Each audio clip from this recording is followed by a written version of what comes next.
Hey guys, tonight we're opening a door to yesterday. Though the Victorians would honestly prefer you kept it shut, you're about to enter a realm where clean air seems suspect, cold breezes mean certain death, and a simple gust could get blamed for your untimely end. You won't believe the sheer number of terrors lurking in homes like these, and how deeply those anxieties influenced actual existence. Alright, before you settle in too much, go ahead and hit that like button and subscribe, but only if it feels right to you. And hey, leave your location and current time in the comments. We're all winding down from different parts of the globe. Lower the lights, get that fan running for some ambient sound, and let's ease into tonight's small journey. You enter a tight Victorian corridor lined with amber-toned portraits and wallpaper so dense with design it seems breathing. The gas lamp wavers above. You're stopping by a friend's city home in London, and right away you sense the oppressive atmosphere. No wind, no movement, not even a partially opened window. You move to unfasten one instinctively. A sudden gasp pierces the stillness. "Stop," your friend whispers, their expression alarmed. "You'll invite in the evening air." At first you assume they're kidding, but no, the terror is genuine in this dwelling and countless others like it. Evening air isn't simply disagreeable, it's thought to transmit illness, insanity, or possibly death itself. Windows remain locked tight once darkness falls, particularly in sleeping quarters. Cold currents, shivers, and anything unshielded by heavy drapes or a coal flame are viewed as welcomes for calamity. This isn't just stiffness, it's a conviction rooted in miasma theory, the notion that foul air, especially after dusk, transports invisible particles of sickness. You've learned about cholera epidemics. The papers scream about them. Nobody here places faith in rivers or mist or moisture. The Thames represents poison, and the breeze rolling from it even worse. You walk past a sleeping chamber where the window's latch has been actually extracted. Along the ledge, someone has positioned a peculiar blockade. A compressed towel pressed against the frame blocks the seeping cold, your friend clarifies. Even youngsters aren't exempt. Babies are wrapped and maintained in airless rooms with fires blazing hot. You pass one such nursery and pause. Did you really see an onion suspended in the corner? You lean nearer. Yes, hanging from the ceiling like some kind of garlic talisman. It absorbs the toxin, comes the murmur, draws the sickness straight out of the atmosphere. And yet the contradiction hits you. People hack continuously. Their eyes appear bloodshot, their lungs rasp. The stale smoke, the fungus, the unlaundered bed linens, the countless sealed spaces, all recycling each other's atmosphere. Still, nobody faults the interior. The exterior is what terrifies them. You can't stop recalling something you caught at a market booth earlier, that a young child perished after resting beside a fractured window. He appeared calm, the woman stated, making the sign of the cross, but his lungs swelled with the haze. You attempt not to chuckle, but then can you condemn them? This is an era when fog descends thick enough to extinguish lamplight, when the physician's finest hypothesis still involves bloodletting or spirits, and where a proper draught might result in a severe fever by sunrise. And it's not merely theory. Even medical facilities maintain their windows firmly closed. You remember reading about a desperate man in a poorhouse who demanded to crack the pane above his bed just slightly and was charged with self-destruction. "Inviting in death," the matron declared. "Voluntarily inflicted." You start to sense it, the friction between what's soothing and what's deemed hazardous, the human hunger for atmosphere, for cleanness, for oxygen, challenged against a profoundly ingrained belief that air itself could deceive you. As the flame snaps in the sitting room, you stifle a hack and question how long you'll survive in a residence like this. You peek once more at that window. It's not even blocked, just avoided, as though the glass is barrier. Not merely against weather, but against terror, against the unfamiliar, and against the possibility that certain dangers might simply drift in when you're most vulnerable. You rest awake in the visitor's chamber that evening, wrapped under a substantial pile of covers that smell vaguely of mothballs and coal. The flame in the fireplace has extinguished and the quiet feels cushioned, thick. You can detect your own respiration and nothing beyond. No wind, no groaning shutters, not even the gentle whisper of the breeze. Just stagnant, motionless air heated only by your own warmth.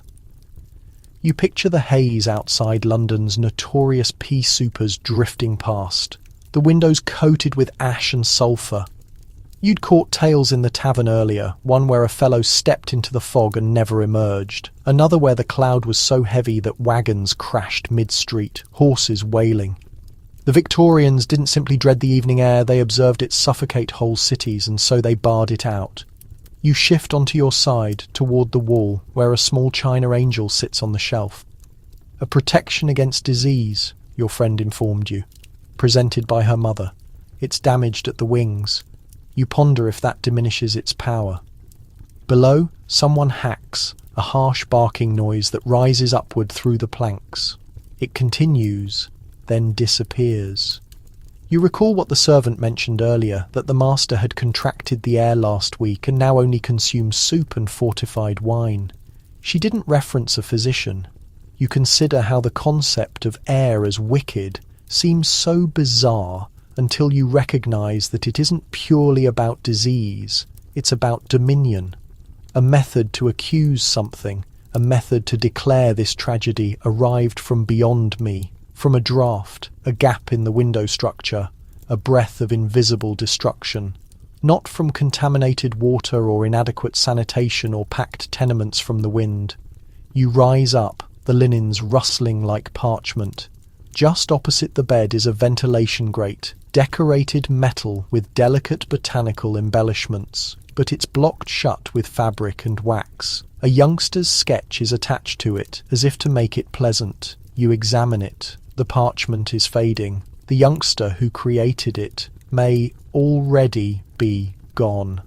By sunrise, the window glass is wet with moisture. Your breath clouds. As you rest at the morning table, drinking diluted tea, you observe how confined the air seems, how substantial.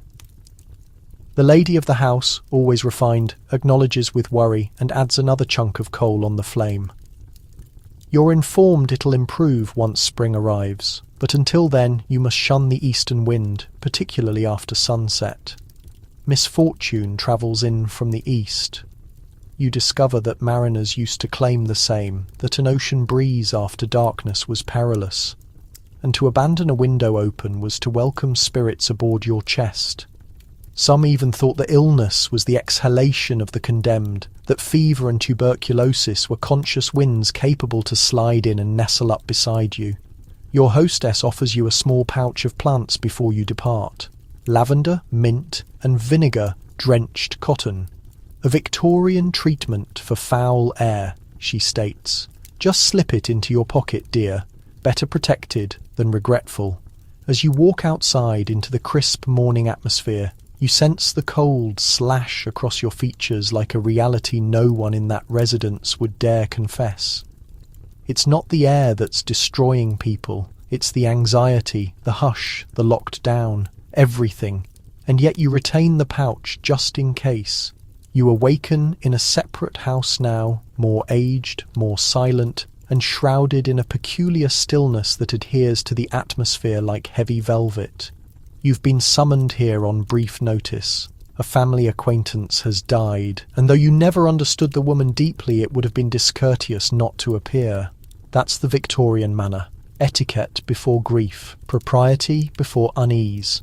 As you proceed through the entrance corridor, something seems wrong. Every mirror, every single one, is concealed not merely with fabric, but with substantial dark coverings. The grand corridor mirror has been engulfed in black velvet, the type utilised on morning garments in the sitting room. Even the small silver-backed mirror atop the correspondence desk has a cloth placed over it. You peek toward the window for brightness, and for an instant you observe yourself not in glass, but only as a dim reflection in the burnished wood of a tea platter. Best not to chance it, mentions the housekeeper. noticing your confused expression. She indicates to the concealed mirrors. The spirit hasn't completely departed yet. Sometimes they remain, and if a spirit observes itself, she halts and makes a vague motion like a cord being severed. It could become trapped. That's the conviction, anyway. Among numerous Victorians, death isn't an immediate farewell. It's a fragile passage. The spirit is exposed, agitated, bewildered. To witness its own image is to become imprisoned in the realm of the living, condemned to haunt the residence or linger between worlds. And worse, if you witness the spirit in the mirror, it might witness you back. Above, the chamber of the deceased is more of the identical. The wardrobe mirror is draped with a wrap. The small vanity mirror has been rotated to confront the wall. Even the pools of liquid in the washing bowl have been emptied. No images, no chances. You're given a mourning ribbon to place on your arm and instructed not to utter the woman's name aloud. Not for 3 sunrises, you comply. There's a gravity to the residence, a weight like someone is observing, but you remind yourself it's merely custom, belief. Still, you catch yourself evading your own image in the glass of a picture frame. As you walk in the kitchen, the servant admits she's always been frightened of mirrors. Ever since I was small, she states, cleaning a bronze pot. My aunt insisted she witnessed a deceased man grinning at her from the corridor glass, grinning and then vanished. Nobody else witnessed it, but she never gazed into that mirror again, not even once. You remember a tale you learned once about a photographer who maintained a mirror uncovered in his workplace, one of the sole homes on the avenue that did during a morning stretch. Within the week, he perished of a temperature. Nobody could clarify.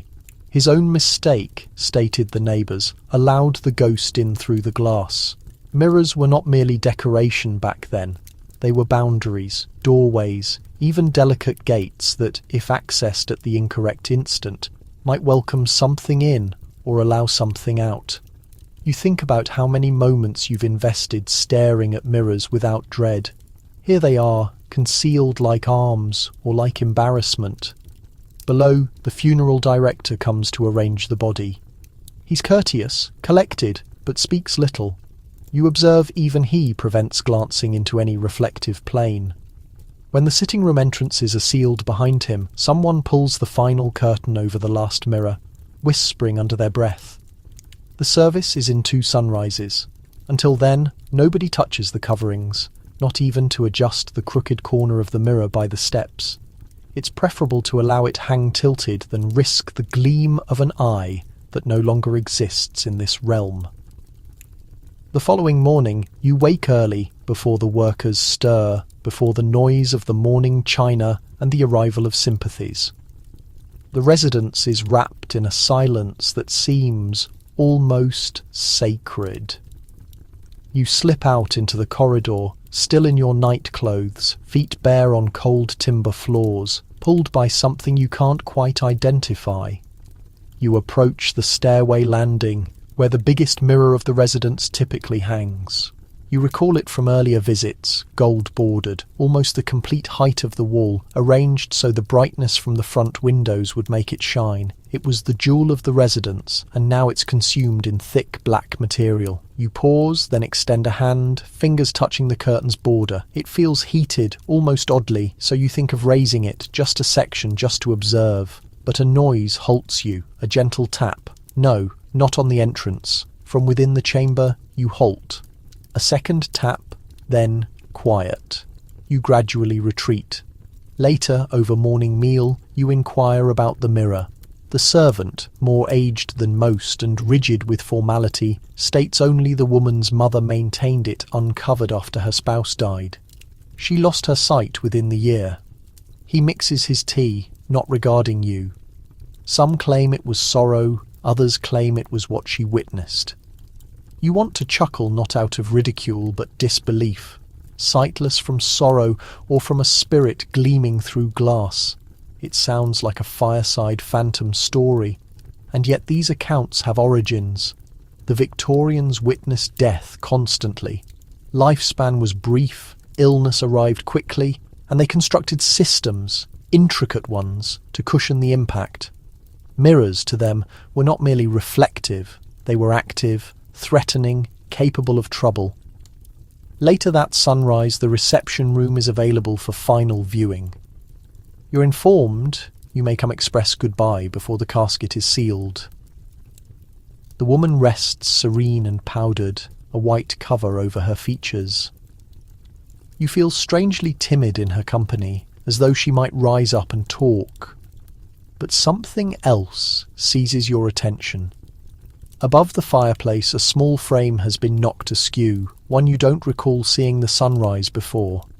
It's a miniature mirror, one of those ornamental ones, intended more for balance than function. Barely 5 inches tall, and it's uncovered. You don't mention anything, but your heartbeat accelerates. After the service, while the residence is hushed and visitors drink sherry in subdued tones, you drift back to the reception room. The mirror is still exposed. You peek into it, just a glimpse, and there, behind your shoulder, a shadow. You turn. Nobody there. You chuckle, nervous, blame the pressure, the stale air, the accounts. But you don't glance again. Weeks later, when you arrive home, you catch yourself doing something strange. You drape a scarf over the small mirror in your corridor. Just for a few sunrises, you inform yourself. It's absurd, naturally, but the vision of that narrow bare glass in the morning chamber lingers in your thoughts. Sometimes it's not what's shown that scares you. It's what might still be gazing back. You come just in time to detect the final chime. It's a countryside manor this time, a grand, breezy old location nestled in the slopes where the fireplaces are vast enough to stand in, and every corridor smells faintly of preserved lavender and thyme itself. The lord of the residence has just died and the family is assembling in black. You're not even certain who summoned you, a relation maybe, or an old acquaintance. But once again you've entered into the silence of Victorian mourning. This residence, unlike the previous, isn't motionless. There's a subdued chaos to it. Workers rush back and forth, transporting black drapery. The funeral director has already come.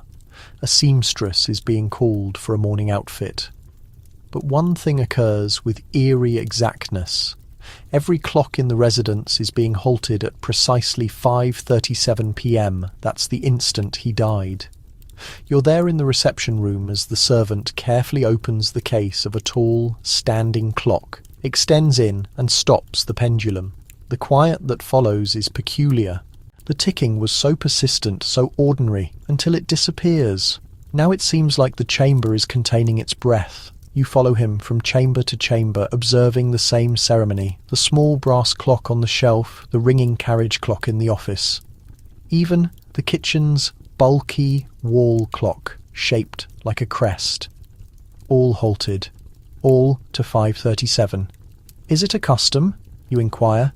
The servant's voice is subdued. It's a mercy, he states, to time to the spirit. We halt it, so the soul understands. It need not be hurried. There's more to it than that. You detect whispers between the workers that if the clocks persist ticking, the spirit may be imprisoned in the residence, bewildered, unable to move on. Or worse, it might attempt to maintain on schedule, lingering, awaiting for the following hour to sound, reluctant to depart until the clock frees it. One chambermaid claims her aunt neglected to halt the clocks after her brother died, and for weeks after, they detected footsteps at precisely midnight every evening. Nothing beyond, she states, just the noise of someone coming, but nobody ever appeared. You don't quite understand what to accept, but there's something chilling about it. The motionlessness of the residence now seems suspended, like even time itself has lowered its head in mourning. Without the ticking, the quiet grows substantial. You recognise how much the clocks occupied the area, their rhythm like a subdued heartbeat under everything beyond. That evening you discover yourself alone in the office. A flame crackles in the grate. The drapes are pulled. The small brass clock on the desk displays 5:37. It always will. You stare at it, and for a quick, ridiculous instant you ponder, if he walked back into the chamber now, would the clock begin ticking again? In the corridor, someone releases a teacup. It breaks, and the abrupt noise startles your heart. You're not the sole one disturbed. One of the nieces, a pale young woman in lace gloves, demands on spending the evening with her entrance open in case the halted hour visits her. She insists she detected him exhale just once at the summit of the steps. A sitting room visitor, attempting to reassure her, suggests that maybe he simply overlooked his watch, but the servant shakes her head seriously. He possessed a watch, she states, indicating toward the side table, and it's halted too. You peek at the small silver pocket watch resting beside a black armband. 5:37. Naturally, even the timepiece he transported with him stopped following the invisible regulation. You retire to bed that evening in a chamber that doesn't possess a clock at all. You verify your own watch out of practice and then sense a flash of discomfort. You contemplate halting it just while you're in the residence, just in case time here doesn't appreciate to be reminded that it's still advancing. The following morning arrives, grey and dull, like someone's pulled a veil over the countryside. The manor seems more silent than ever, as though the halted clocks have extracted the noise out of the very walls. Even the birds outside appear reluctant to chirp. You make your way down the groaning steps and into the morning room, where the flame struggles against the moist chill. Only one other individual is there, an mature gentleman with a flawless cravat and the exhaustion of someone who's witnessed too many services. You rest across from him, and he provides a rigid acknowledgement before returning to his teacup. The quiet stretches between you like a second table. Then he talks. You understand, he states gradually, when my brother died, my mother halted the standing clock so completely we never wound it again. It just remained there, silent for 27 years. We named it the Phantom Clock. You lift an eyebrow. Why not resume it? He gestures, gazing into the vapour rising from his tea. She stated if it ticked again, it might transport him back, and she wasn't certain if that would be a mercy or a cruelty. Later, you walk the corridors again, your footsteps resonating slightly in the absence of time. Without the metronome of ticking, everything seems untethered, like the residence exists outside of normal pulse. You question how long they'll abandon the clocks like this. A week? A month? Some households, you've learned, never resume them at all, particularly if the death was abrupt or especially tragic. One of the younger children has created a game of it. You observe him sneaking around with a small tin wind-up toy, pressing it to each clock as if testing whether one will begin ticking again. He gets discovered and reprimanded by his nurse, who grumbles, "Don't tamper with time, child." It recalls that afternoon. The sitting room is occupied with subdued discussion. A visitor mentions an acquaintance who declined to halt the clocks when her spouse died. She insisted it was grim, the woman states, drinking from a cup of diluted Darjeeling. But the very following morning the cuckoo clock exploded, ruptured from the wall. The cuckoo never emerged out again. You catch a separate visitor quietly advise another to resume her watches by turning them backwards so the spirit won't detect. That evening, the family assembles for a final prayer in the reception room. The flame is high, the drapes pulled tight, the aroma of beeswax and timber smoke thick in the atmosphere. Someone speaks of the Lord's generosity, another of his timeliness. You peek around at the silent clocks, all frozen in harmony at 5:37. It's almost lyrical. The following sunrise, as you arrange to depart, you halt by the front corridor to collect your coat. A young servant is positioned by the long case clock, feather duster in hand, frozen mid-motion. "It shifted," she murmurs when she witnesses you. You examine at the clock surface. The hands still indicate to 5:37. Nothing peculiar. She doesn't blink. I promise it did. Just a quiver, like it desired to begin again. You offer her a small smile and gently guide her away, likely the breeze or imagination or sorrow. This residence is abundant of all three. Still, as you walk outside into the crisp morning atmosphere, your eyes drift to your own pocket watch. You hadn't contacted it since coming. It ticks cheerfully at your side, unconcerned to the traditions of the residence and yet without thinking you. You halt and shift the hands back a minute just to be respectful. The wagon rattles through the tight country path, its timber wheels clattering against stones slick from last evening's rain. You're positioned beside the operator, a lean man with weather-chapped cheeks who hasn't stated much since he collected you up from the village. Ahead of you, the church tower rises from the haze, bordered by rows of ancient yew trees, bent like mourners. It's a service sunrise, but not in the manner you're accustomed to. When you approach the path's curve, something peculiar seizes your attention. Straw. Bundles of it, secured tight, scattered purposefully along the dirt path in front of the entrance.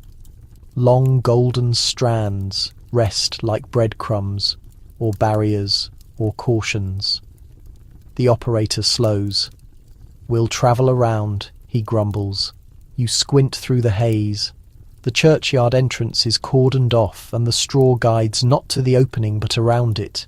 A peculiar, winding route toward the side entrance.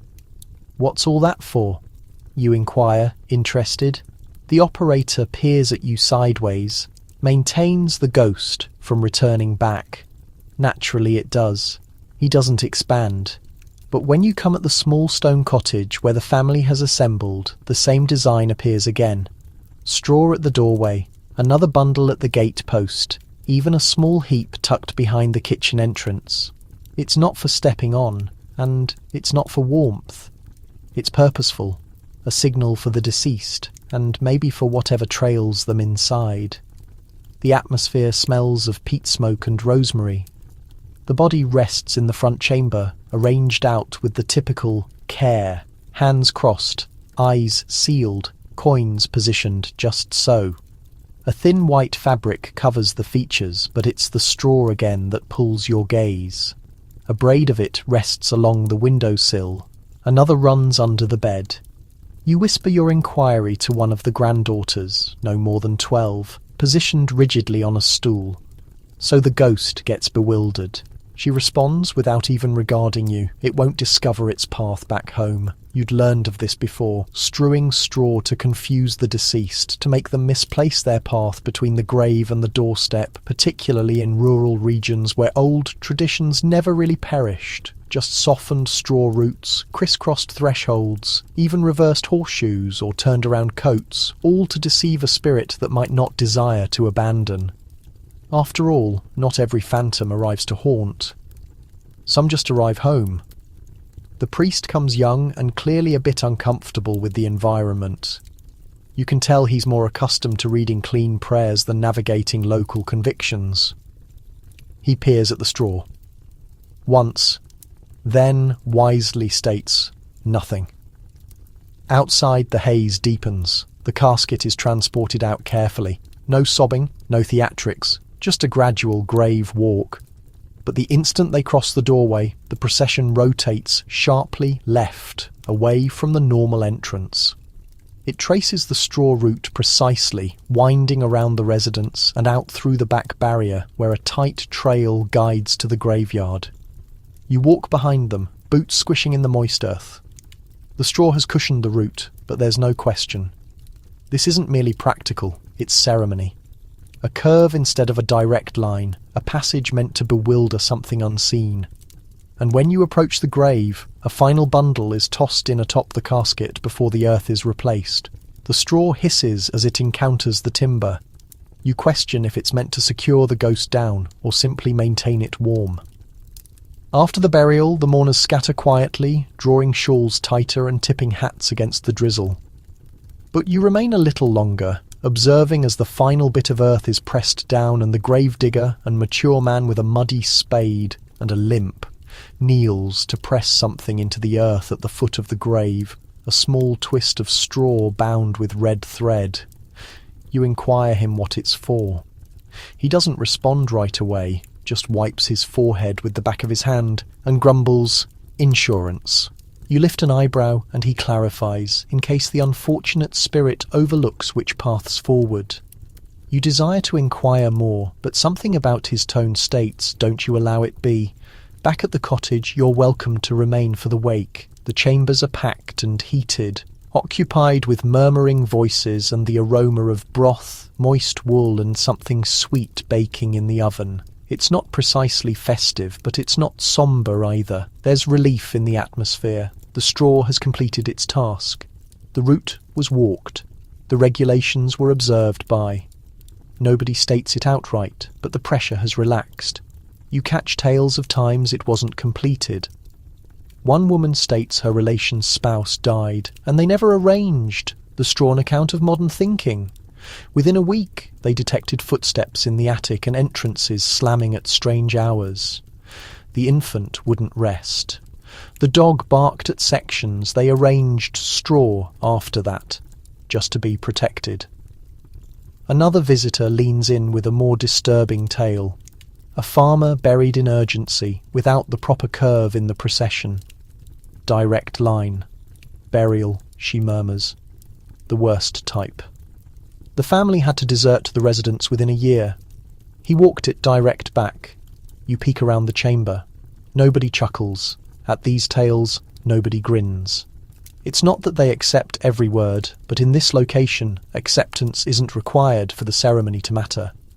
It's about pulse, about completing what was completed before, about not being the one to challenge the old regulations. Later, when you depart, your boots brush the final bits of straw still scattered near the entrance.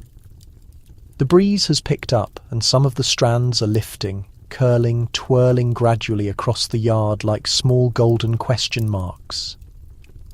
As you cross through the entrance, you peek back. The residence appears ordinary again. No eerie glow, no movement in the windows. Just a cottage like any other, only lighter now, like something's truly departed. The operator who transported you stands awaiting, reins loose in his hands. "All completed, then?" he inquires. You acknowledge. He tilts his head toward the yard. They arranged the straw right this time. That's favourable. You halt just before climbing into the wagon. Do you accept in it? He gestures. It doesn't matter, does it? The deceased do. And with that, you travel away from the cottage, the aroma of moist straw fading behind you and the uneasy comfort of old traditions settling in your bones, your ankle deep in dust, positioned in the cramped crawl space beneath a crumbling cottage when your lantern flickers and reveals a shoe. Not a modern one. This is an aged leather thing, fractured and shriveled like an apple abandoned in the sun. The toe curves upward. The sole is stitched by hand. It appears intentional somehow. You call up through the floorboards to the constructor, assisting you restore the location. He examines down, witnesses it, and releases a subdued whistle. "Don't contact it," he states immediately. "It's there for a purpose." You blink. A purpose? Someone overlooked their shoe under the floor. He climbs down beside you and shakes his head. Nah, they positioned it there. Victorians completed that all the time, to capture evil. You await for a chuckle, but he's genuine. You rotate back to the shoe and recognise it's not alone.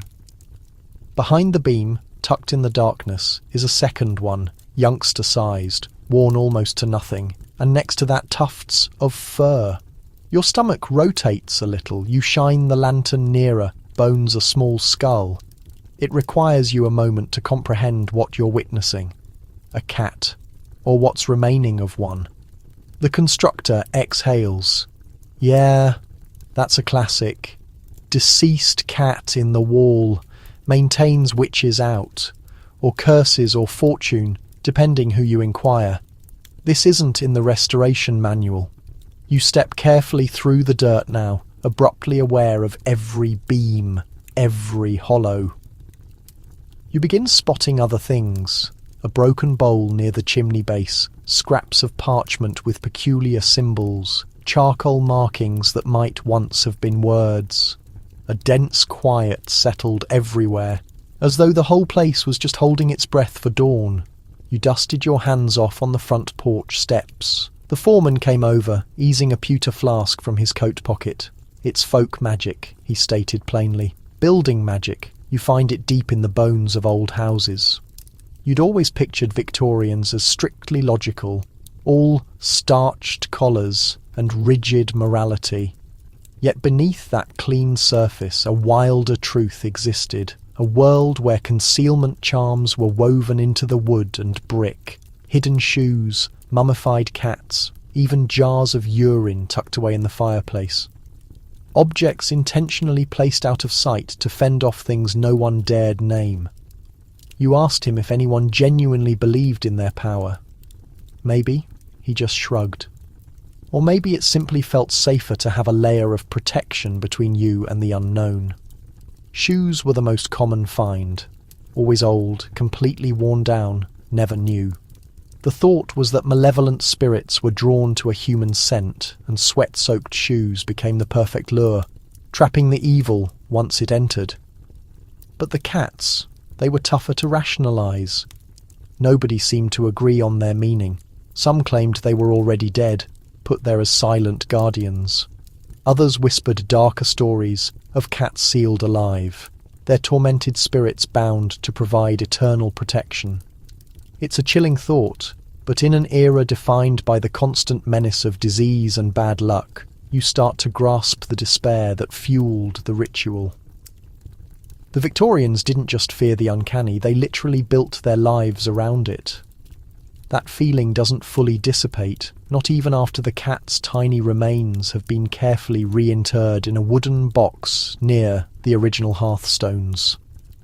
Better to leave it close to where it was, the builder advised. The air inside the cottage had shifted, somehow lighter, yet also strangely exposed, like a secret seal had been broken. That evening you shared a meal at the local tavern, asking the innkeeper if he'd ever heard of shoes being found in walls. He set down your mutton stew and laughed. "Heard of it, love? I've done it." He pulled up a stool, ignoring the small line forming behind the bar. "Moved in here as a kid. First week, Mum finds a woman's ankle boot behind the upstairs mantel. Proper Victorian thing, laces and all. A bit of the lace was still on it." You leaned in closer. "She wanted to throw it out," he continued, "but Gran almost fainted, said, 'You toss that out and we'll have knocks at the windows by sunrise.' So we wrapped it up in a cloth and put it right back. Still there, I reckon." He leaned in further conspiratorially, and we never had a lick of trouble. Stories like this were everywhere once you started asking. A chimney sweep in a nearby village swore he once pulled 5 shoes out of a single flue, 2 for adults, 3 for kids. A complete family protection plan, he joked. A farmer mentioned finding a dried-out rat tied with twine to a bent spoon, concealed in a roof beam. "Sympathetic magic," someone explained. "You bind the bad luck before it ever finds you." You also heard whispers of witch bottles, Victorian preventative charms packed with iron nails, human hair, even urine, sealed and buried under doorways. The logic was simple. Catch the curse before it crosses your threshold. Not everyone bought into it, of course. Some would scoff, but notably no one ever removed the objects. That was the invisible line. You might not believe it, but you weren't going to be the one who dared to tempt fate. Back at the cottage, you began noticing subtle irregularities in the structure. A crooked beam placed intentionally above a doorframe. A section of the fireplace with 5 soot-stained bricks near the bottom, one distinctly darker than the others. The builder confirmed your suspicion. Concealment magic, again. They aim to confuse anything following them, making it hard for curses to find a direct path in. Even the windows seemed to hold a narrative. You spotted a tiny cross etched into one corner of a pane, visible only when the morning sun struck it just right. It wasn't a flaw, it was a scratch, etched by hand. You pressed your finger against the cold glass. As the restoration neared completion, the builder offered a quiet piece of advice. Might want to leave a shoe of your own tucked away for luck. He wasn't smiling. It wasn't a joke. So, on your final day, you took an old boot, the left one with the worn-down heel, and slid it into the empty space behind the stairs, directly above the old cat's resting spot. You didn't say anything out loud. You didn't have to. Some safeguards don't require a verbal promise, just trust. The simple human shape and scent, enough to fool whatever was watching. You entered the drawing room and instantly felt their eyes on you. Not the family, who were seated stiffly on the polished chairs, holding their teacups too carefully. No, it was the portraits lining the walls in their elaborate gilt frames. They seemed to stare from every corner. Stern-faced men with hedges of whiskers, pale women in ruffled collars, children clutching dogs, flowers, or books too big for their hands. You tried to avoid their gaze, but something was wrong. You couldn't place it at first. Then you realised one of the portraits, a young girl in a blue dress, was covered. A white muslin cloth was tacked gently over the frame like a veil. Another painting, this one of an older gentleman, had been turned inward, facing the wall. It was quiet, subtle, yet clearly deliberate. You asked someone in a whisper. The response was equally hushed. He's ill, close to death. They didn't want the face to fade. You blinked. The painting? No, his face. Ah, this was a superstition you hadn't encountered before. But in this house, and you'd soon learn many others, the belief was deeply rooted. Portraits must be covered during illness or death, lest they draw the soul into the canvas. You quickly scanned the room. There were more. One by the staircase was draped in black crepe. Another, half hidden behind the dining room sideboard, was obscured by a towel. You hadn't noticed them because they blended in so easily, but now the room felt like a play where half the cast had taken their final bow and faced away. You were told that a portrait was a powerful thing in the Victorian mind. It wasn't merely art, it was a vessel, a reflection that held spiritual weight. If the soul was sick, wandering, or fearful, it might see itself in the painted image and slip inside. Some said the soul could rot there, trapped in the paint. Others feared the painted face could steal the living person's vitality, acting like a mirror that didn't just reflect, but drank. And it wasn't limited to portraits. A servant mentioned she once worked in a house where even the little porcelain shepherdesses on the mantel were turned to the wall when someone fell ill. "They hold on," she said, shivering. "Little eyes, little faces, always watching. You don't want them to keep something by mistake." It seemed bizarre until you started spotting it everywhere. In the guest room, a painting of a child with a spinning top had a handkerchief pinned over it. The fabric trembled slightly in the breeze from the window, as though the child behind it might actually move, might breathe. You learned that in some homes, portraits were strictly forbidden in bedrooms, just to be safe. And those that hung in public rooms were occasionally commissioned with blurred or faded eyes to avoid the gaze entirely. Because what if, in your last breath, the final image you saw wasn't a loved one, but your own painted face staring back? The house grew quieter after the sun set. You sat in the drawing room once more, the only light coming from the low fire in the grate and the faint glimmer of a gaslight filtering through the fogged window panes. Most of the family had retired upstairs. The sick room was silent, and the doctor, summoned earlier in hushed tones, had yet to return. 2 portraits remained uncovered across from you. One was a young man in uniform, the father's cousin, lost to fever in India.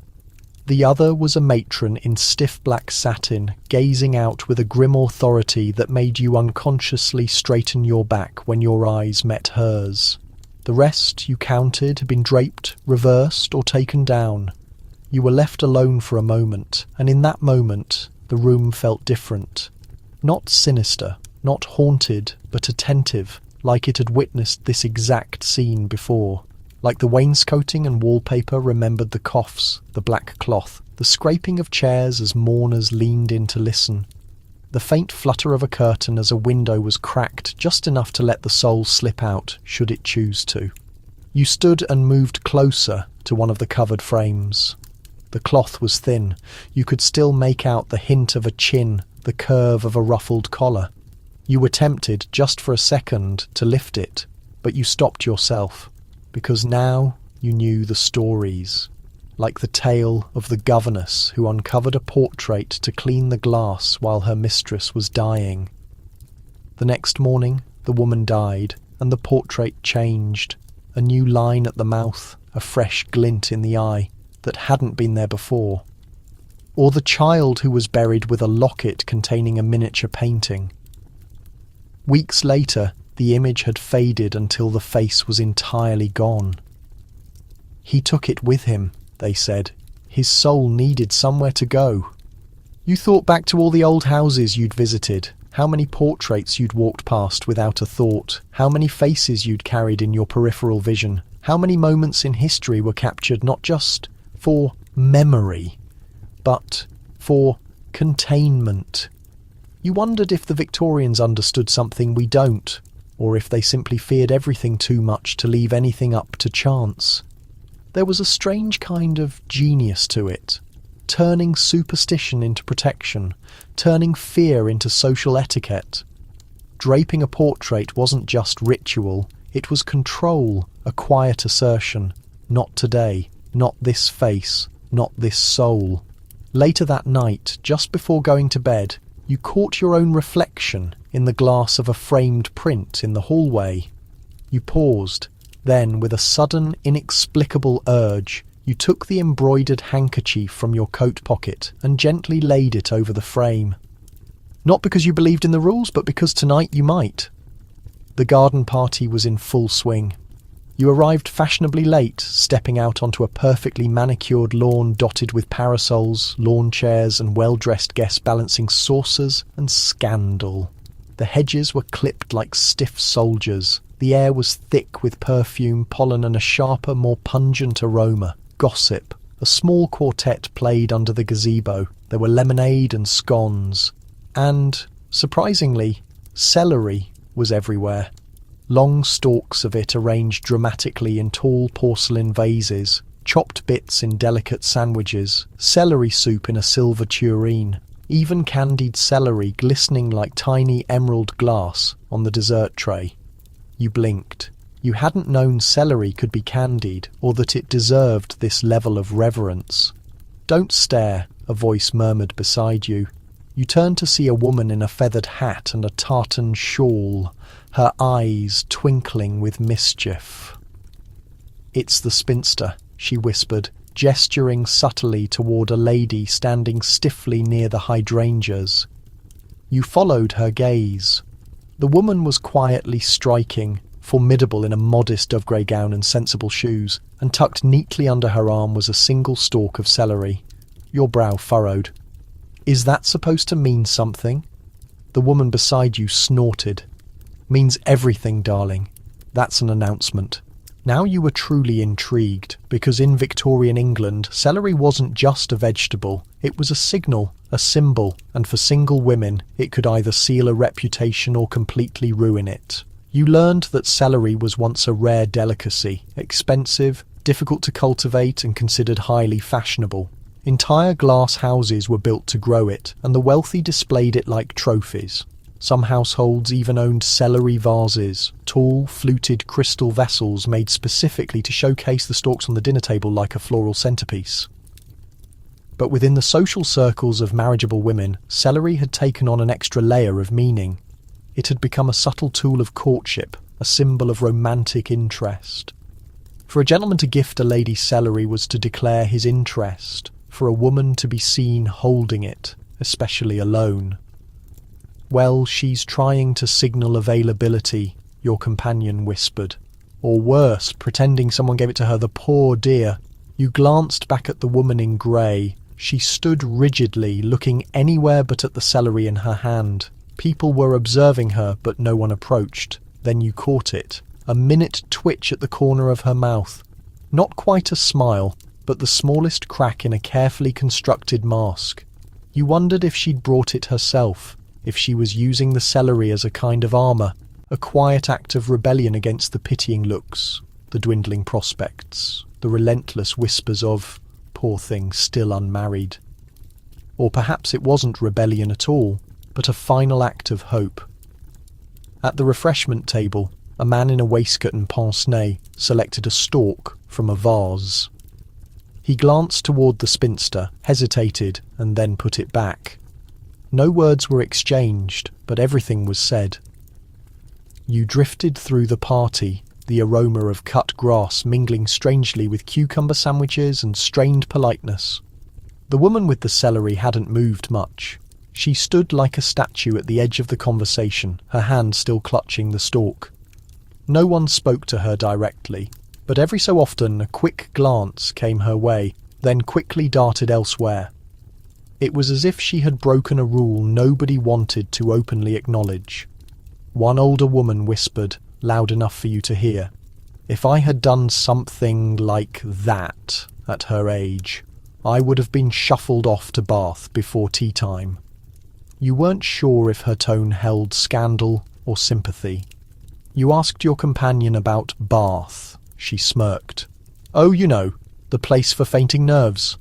Questionable widows and women who've embarrassed the family name. Very restorative, very out of sight." You wondered what true offence the spinster had committed, existing, hoping, holding a vegetable. The celery itself seemed strangely tragic, so green, crisp, and utterly ordinary. Yet here it was burdened. A single stalk had become an entire monologue of longing, defiance, or shame. You recalled the stories you'd heard. One woman had received a whole bouquet of celery from her fiancé instead of flowers. Another was proposed to with a single stalk, a rare and cheeky gesture among the truly brave. But for most women, celery could easily tip from simple flirtation into outright humiliation. You glanced back and noticed something new. The celery woman was gone. You spotted her hat bobbing briefly behind the rose trellis, moving swiftly toward the stables. A moment later, another figure followed, a man in a dark coat. You didn't see his face. You said nothing. You heard nothing more of them that day. But that evening, by the fire, the partygoers traded theories. Some said she'd left in utter disgrace. Others claimed she was invited on a walk by one of the bachelor cousins. One person swore she was seen weeping into a basket of chopped celery in the kitchen. But you remembered that flash in her eyes, that sliver of calculation, that tiny smile the size of a secret. You thought she had planned it. The celery was never a cry for pity. It was a signal, and someone, finally, had read it. You sat by the window and watched the sun fade. On the nearby table, the celery vase was now half empty. A stalk leaned sideways, forgotten. No one would touch it tonight. In the end, the spinster didn't disgrace herself. She wrote a story no one could quite read and slipped out through the punctuation. You were staying the week in a respectable boarding house. Respectable in the way that implies lace antimacassars on every chair and the faint, persistent smell of boiled cabbage in every room. Your landlady, Mrs. Rexley, was the kind of woman who seemed to have been born frowning. Her hair was pulled so tightly into a bun it appeared to hold up her posture by sheer force of will. The rooms were clean, the meals punctual, and the rules were abundant. On your second day, settling down at the small writing desk in your room, you took out your penknife to trim your fingernails, just a quick tidying before supper. But before the blade touched the nail, a knock came. It was Mrs. Rexley herself, standing in the doorway, her expression tight. "Oh," she said, her eyes narrowing. "I do hope you're not planning to trim your nails on a Friday." You paused. "I was." She stepped inside like an oncoming storm. No, we do not cut nails on Fridays in this house. It invites loss." "Loss?" You blinked. She nodded grimly. "Fortune. Family. Sometimes worse. Fridays are unlucky days for such things, always have been. Best wait till Sunday, or at least Monday morning." You stared at your half-clipped thumb. "Is that a common belief?" Mrs. Rexley sniffed. "Among those who still observe proper rhythms, yes. You may do as you wish, of course," she added, her tone suggesting that you absolutely, emphatically may not. She retreated, muttering about a previous tenant who lost a ring and an uncle in the same week after clipping his nails before Friday supper. And now, of course, your evening was apparently cursed. You learned over dinner that this wasn't just Mrs. Rexley's peculiar fixation. At least 3 other boarders nodded seriously when you brought it up. One quoted an old rhyme. "Cut them on Friday, cut for woe. Cut them on Sunday, you cut for evil, and all the week you'll be with the devil."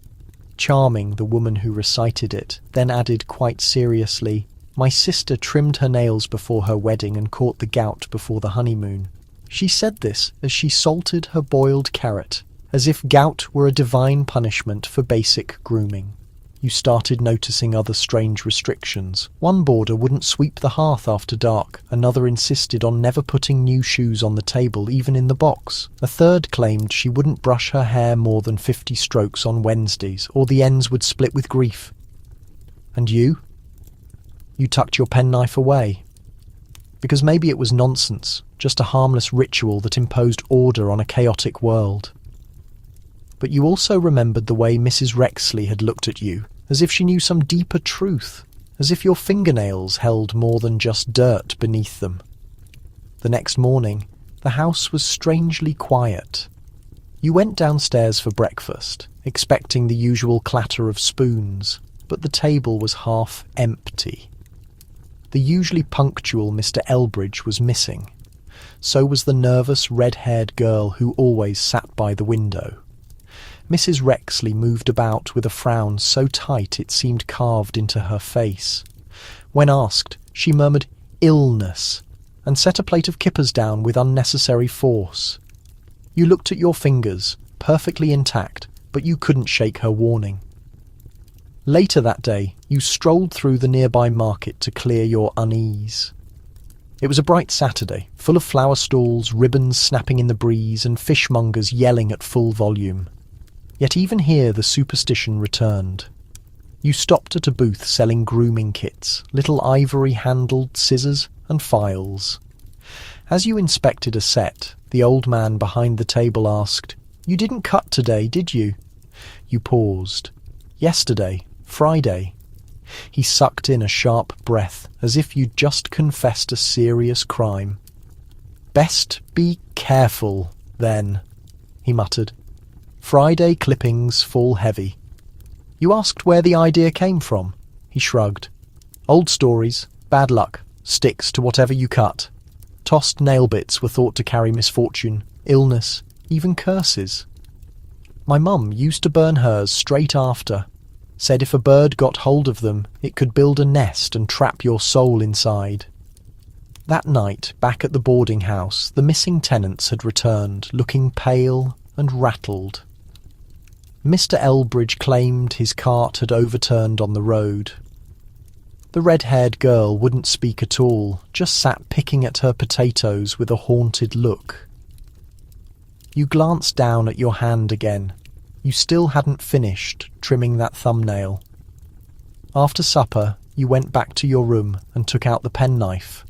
You thought about finishing the job, just the one nail, but the rhyme came back, whispering, "Cut them on Friday, cut for woe."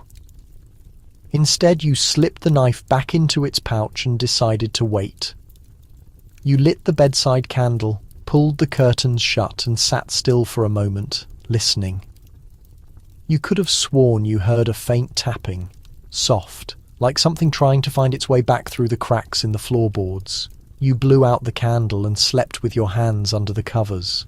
You found yourself in a cramped London tea shop, the kind tucked into the corner of a narrow alley where the buildings leaned toward each other, seemingly sharing secrets. The window was fogged from within, the bell above the door jingling faintly as you entered. Inside it was dim, warm, and unusually quiet, save for the gentle clink of saucers and the occasional low tusk from the woman behind the counter. She didn't greet you, just eyed you for a moment, as if checking for something invisible. You were shown to a table near the back, where the floral wallpaper was peeling slightly at the corners, and a mismatched trio of porcelain cats watched from a high shelf. As you sat, your server, a woman in a shawl pinned tightly around her shoulders, placed a cup in front of you without asking your order, a simple teacup, chipped slightly on the rim. But it wasn't the cup that caught your attention, it was the salt. A small, neat pile of it was nestled in the saucer beneath the cup. You hesitated. "Is this for luck?" The server didn't smile. "For protection." And then she was gone. You sipped the tea, strong, bitter, no milk, but your mind was racing. You'd heard of this before. The evil eye. An old belief, ancient even before the Victorians, but very much alive in the 19th century, especially in working-class districts, and among old souls who trusted tradition more than progress.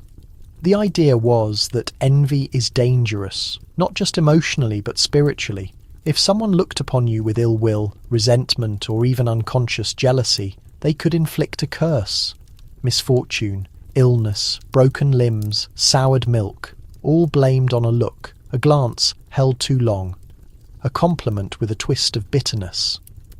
To prevent it, the Victorians had their own methods. You were seeing one now, salt in the saucer, a subtle ward meant to catch the gaze, dissolve the envy, and protect the drinker. It had to be placed just so, and never spilled, or else the magic would work in reverse. You glanced around the tea room with new understanding. On the wall behind the counter hung an upside-down horseshoe to catch the luck. A small sprig of dried, curling rosemary sat in a tiny vase. Hanging above the door was a miniature glass orb with a blue dot at the centre, something foreign, perhaps Greek or Turkish, but now adopted here. Like everything else.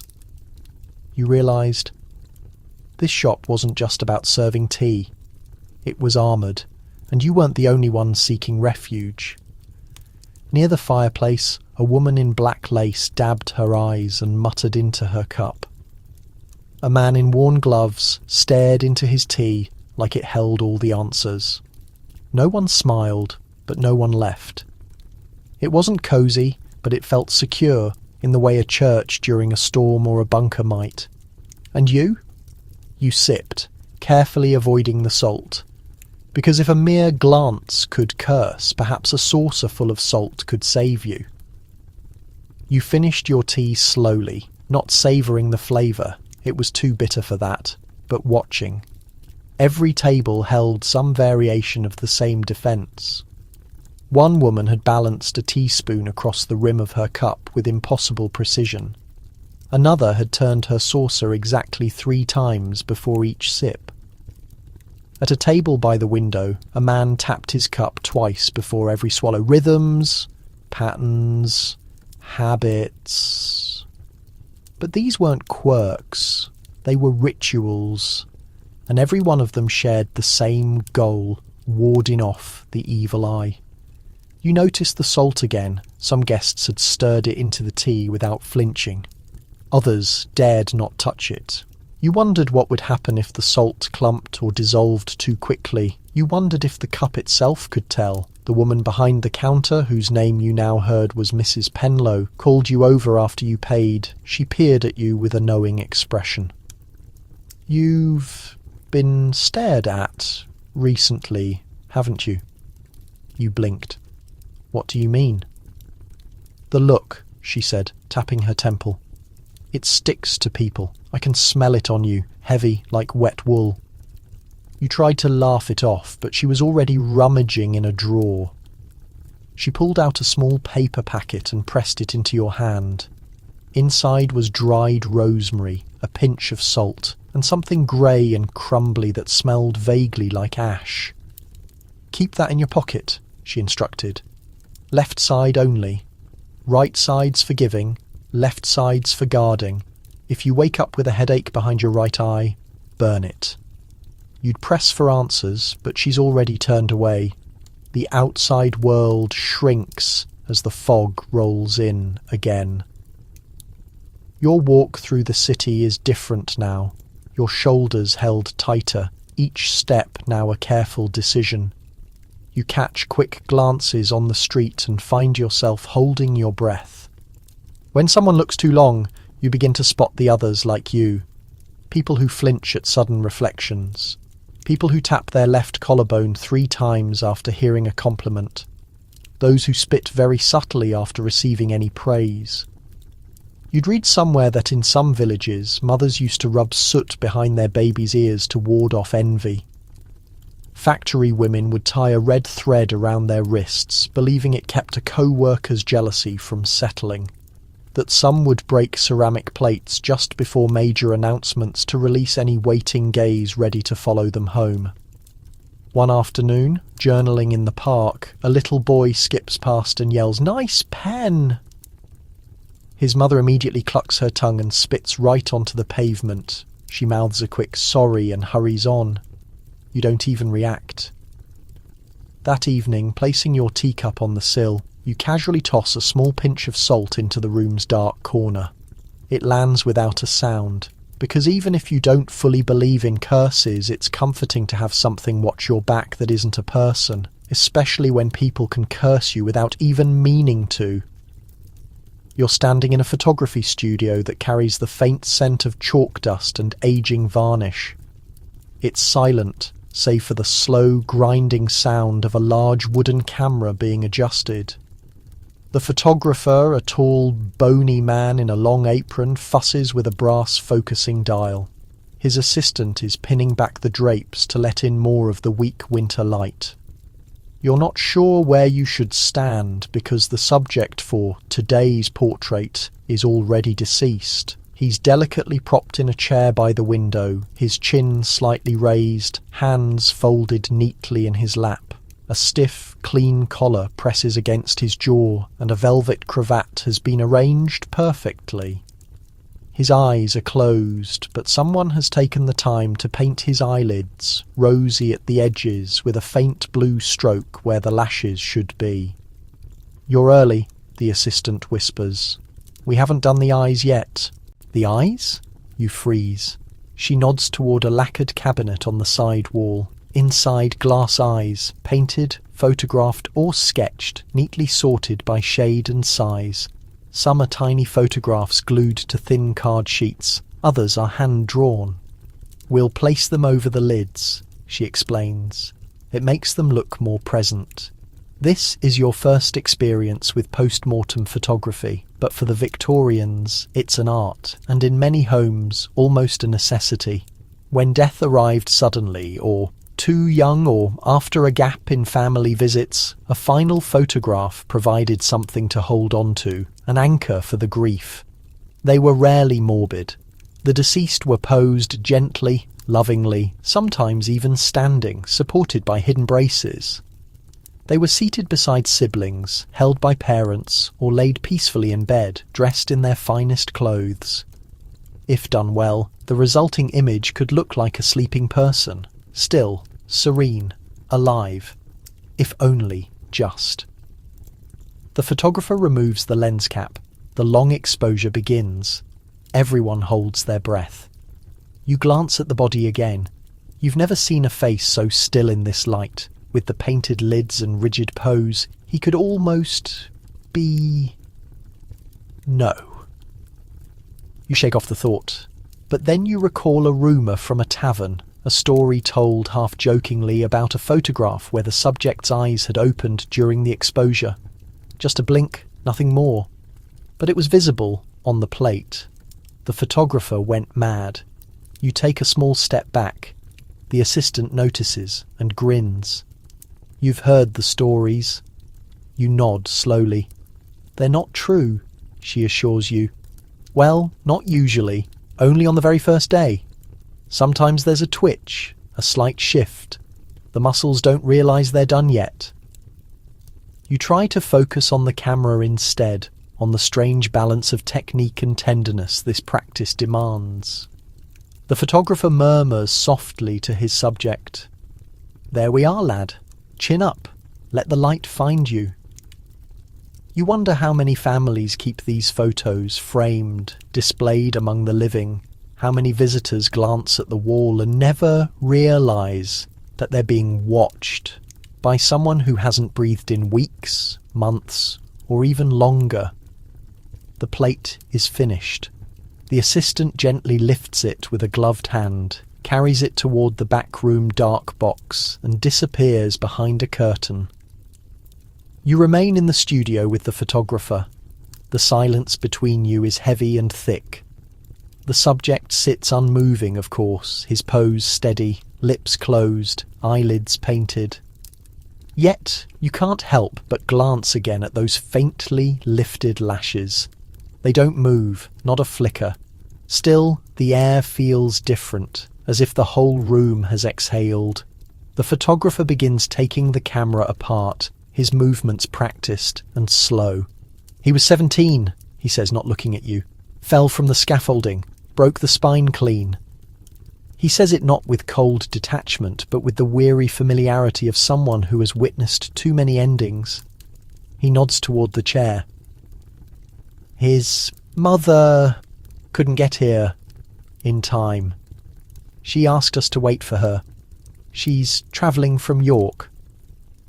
You look again. There's something almost peaceful in the boy's posture now. Even the painted eyelids, as strange as they are, have blended into the room's shadows. The longer you look, the more the details blur. He becomes more of a figure than a corpse, more memory than body. That, you realise, was the goal. A door creaks open behind you, and a woman enters, veil down, gloves in hand. She hesitates at the threshold. The photographer straightens, nodding solemnly. I'll make another, he says gently. This is the part that most unnerves you. Sometimes one photo isn't enough.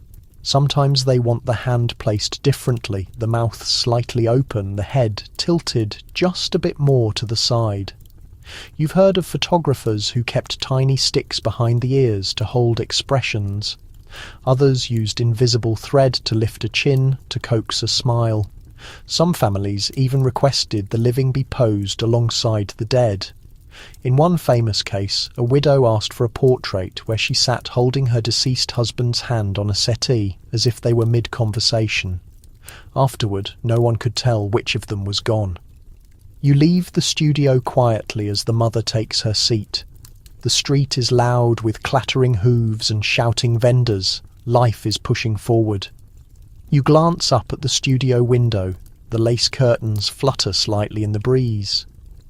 You wonder how many portraits are stored behind that wall, rows of boys, girls, women and men captured in stillness, never moving, never aging. You consider how the Victorians, with all their rigidity and superstition, still found solace in this, capturing the final breath, making stillness feel less like an absence and more like a presence. And as strange as it is, these blinking corpses, these painted eyes, you begin to understand. They weren't afraid of remembering the dead. They were afraid of forgetting them. And so they kept them near, framed on shelves, and sometimes, if only for a moment, still looking back. You're whistling softly, just a bit. A quiet, absent-minded tune as you wander a friend's townhouse corridor in Kensington. It's the kind of whistle that surfaces naturally when your hands are warm and your pockets feel full. A little joy released into the air like steam from a kettle. Stop that! The voice is sharp, cold, not angry, but close. You turn. It's the governess. Tall, tight-lipped, dressed in crisp black bombazine. She's carrying a tea tray, but you'd swear the tea is colder than she is. Don't ever whistle indoors, she says, especially not in this house. You blink. I didn't mean to be rude." "It isn't rudeness," she replies, setting the tray down with a clatter. "It's recklessness." Then she leans forward slightly, lowering her voice. "Whistling calls the devil." Ah, you smile, but she doesn't.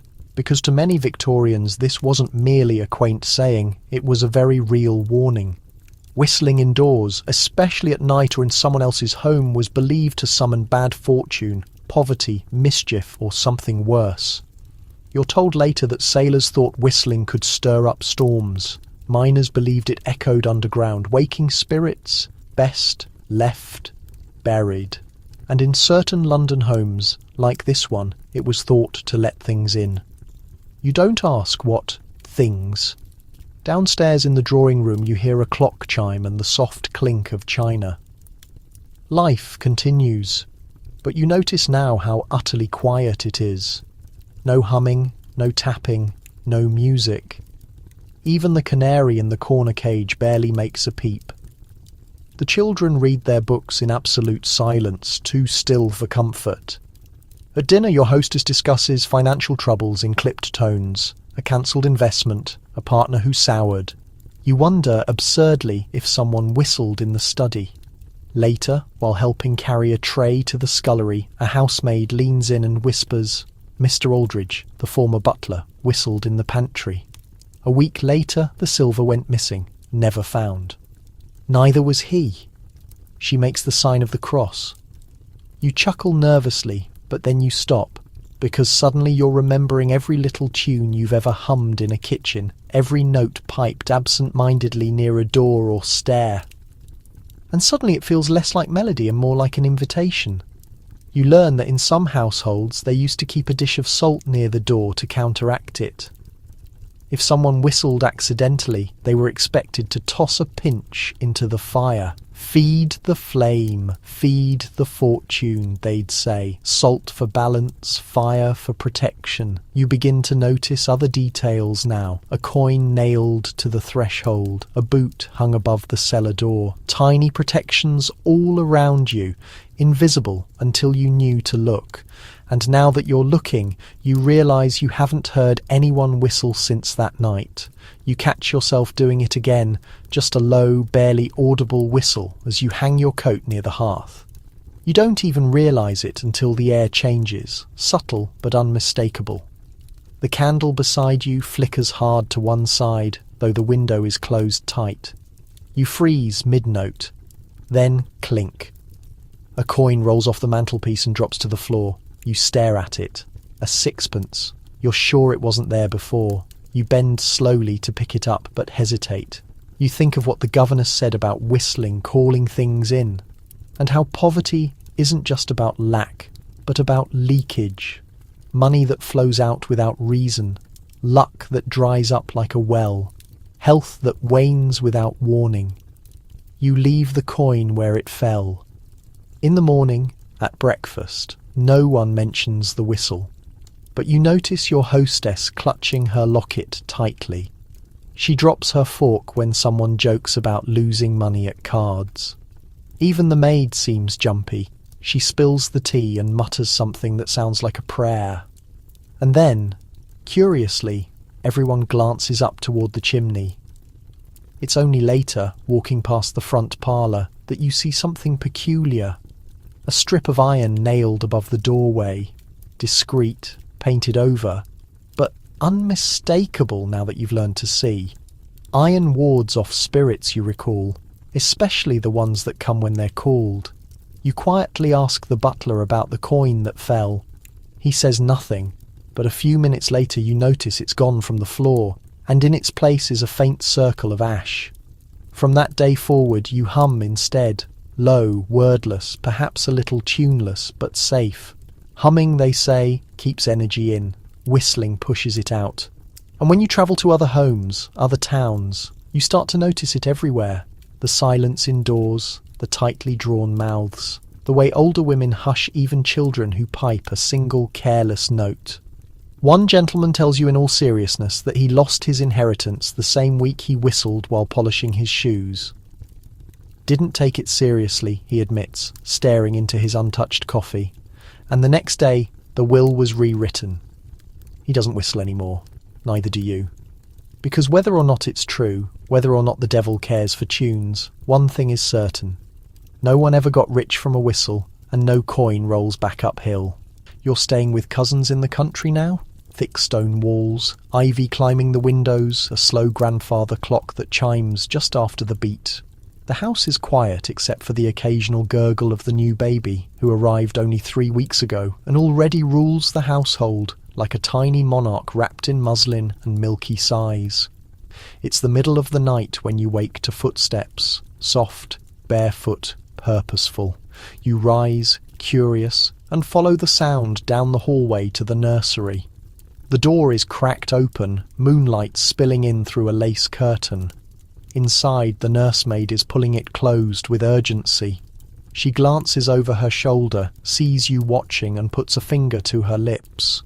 "The moon's out," she whispers. You nod, unsure why that matters. She finishes securing the heavy drape, checks the cradle, and breathes a little easier. The baby doesn't stir, but the nursemaid hovers for another moment, placing a folded shawl at the base of the window and a sprig of sage on the sill. Only when satisfied does she explain, "You must never let moonlight touch a baby's face." Ah, another superstition, but this one is new to you. She explains it softly, smoothing her apron. The old belief is that the moon's light, especially a full moon, can take something from a child. Their voice, their reason, their sleep, their strength. Not always immediately, but it starts with a fever or strange dreams.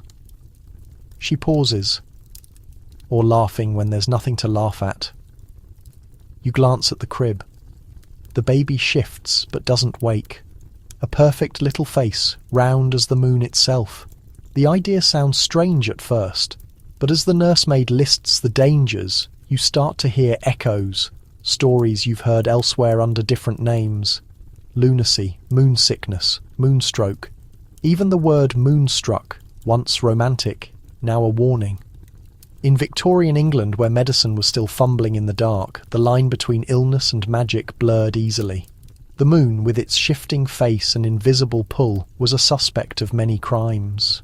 You remember reading about children who took ill after sleeping with a curtain open, about babies who grew quiet after being held outdoors during a waxing moon. Some were said to lose their soul through their open mouths, caught on a breath as the moonlight passed over them. To prevent this, some families placed iron scissors under the pillow. Others kept salt on the window sills or burned lavender every night the moon was full. In Cornwall, mothers tied red ribbons around their babies' ankles to confuse the moon's gaze. In Yorkshire, they told tales of changelings taken under a harvest moon and replaced with children who never cried but never aged either. You glance back at the window. The curtain flutters slightly. The moonlight never quite touches the floor, but still, the nursemaid doesn't leave until dawn. Morning comes, gently filtered through the now safe curtain, and the baby wakes, cooing contentedly. No fever, no eerie laughter. Just the soft, gurgling music of a life still new to the world. Over breakfast, you mention the nursemaid's precautions. Your cousin, spooning marmalade onto toast, nods without looking up. "Oh yes," she says casually. "We've always done that. Mother would have had a fit if moonlight touched a cradle, swore it unhinged the little ones." She says it lightly, like reciting an old nursery rule, but then adds, "My brother didn't speak until he was 5. They blame the moon. Said Nanny forgot to close the shutters once. We never proved it, of course, but ever since then, we've been careful." You ask around as the day goes on. Everyone seems to know a version of the rule. The cook says her aunt used to place a mirror outside the nursery window, facing outward to reflect the moon away. Like a shield or a warning, she adds. Let it see itself before it sees the child. The stable hand claims a neighbour once kept her baby in the cellar during the full moon phase, just to be sure. The poor little mite grew pale as cream, he says, but never cried at night. Never. And the gardener? He won't work after dusk during a waxing moon. Not near the rose beds. Moon pulls the madness up through the roots, he mutters, clipping a thorny vine. Same with babes. They draw it in with the milk. If you're not watchful, you start to wonder whether this is really about babies at all, or about control in a world where so little feels certain. The Victorians feared the invisible, the intangible, the things that reached into bedrooms without knocking. And what's more intangible than light? Light that carries no weight but moves oceans. Light that reflects the sun, yet carries its own moods, waning, waxing, hiding, full. In a time when infant mortality was high and doctors were often useless, the moon became a kind of villain with a silver smile. You couldn't lock it out with a key, but you could draw a curtain, say a charm, place a blade beneath the pillow, or whisper a rhyme. Moonlight, stay away tonight, don't steal dreams or dull delight. Pass us by with silver grace, and leave no shadow on her face. You find yourself murmuring this one evening without thinking as you pass the nursery door. The baby sleeps, face soft and turned slightly to the side. The curtain holds steady. The moon, for now, stays away. And you? You start sleeping with your own drapes drawn, just in case, because who knows what it's looking for and what it might find. You've bought him a knife. It's a handsome little thing, folding with a mother-of-pearl handle and a fine steel blade. Not too grand, not too plain, just right for a birthday gift.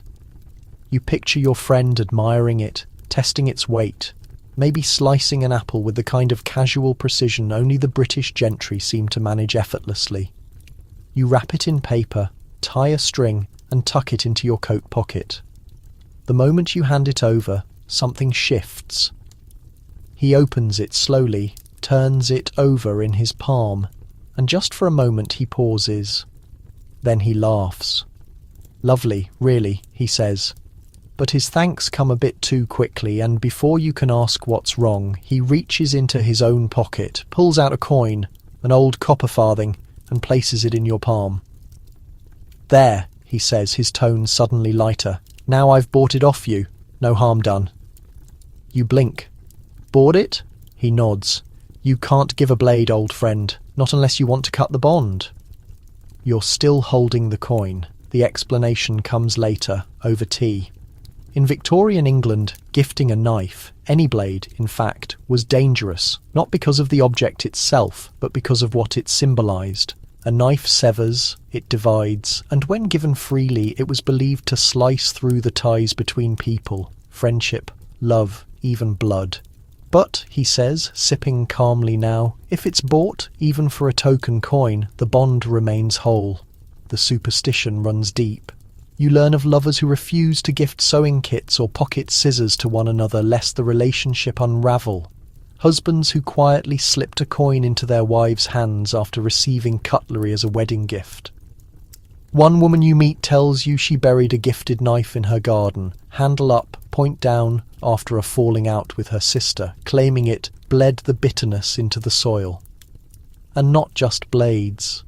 Even sharp words they believed were metaphorically linked. Saying something cutting on a birthday or wedding day was feared to have the same effect. A split, a wound. Your friend smiles wryly as he pockets the knife. Better a coin lost than a friendship broken, eh? You keep the farthing, tuck it into your watch pocket where it sits warm against your leg, a symbol not of payment but of preservation. Still, you think back to other moments, other gifts, and wonder if this was always known. You remember the straight razor your father gave you before your apprenticeship. You remember how you stopped speaking for a year afterward. The next day you mention the knife story to the landlady at your lodging house, a woman of exacting manners and encyclopedic knowledge of Victorian faux pas. She doesn't just nod, she gasps. You didn't give it without a coin, I hope. You assure her the recipient paid you back, if only with a farthing.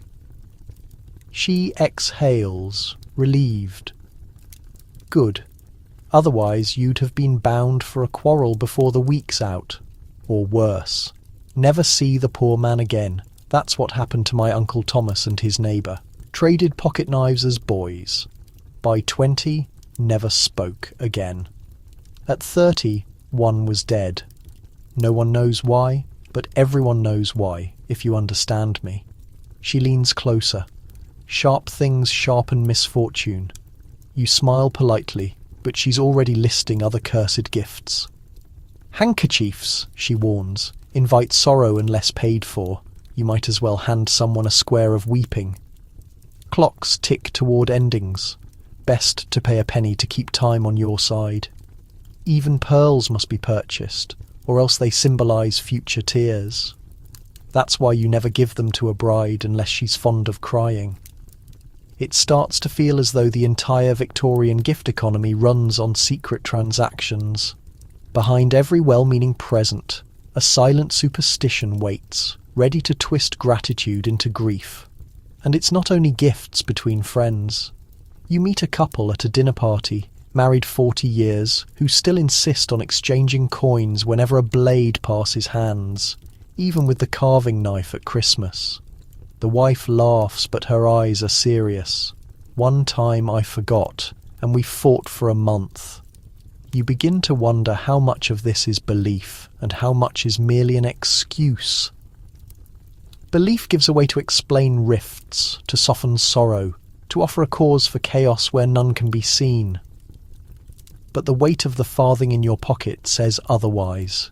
You carry it still, not because you believe entirely, but because deep down, something in you respects the rules of old bindings, the ones forged in silver, sweat, and stories whispered over generations.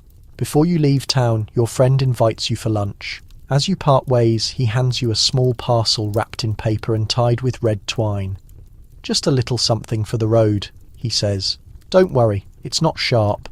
You unwrap it that evening to find a small bone-handled fork and spoon, but tucked beneath them.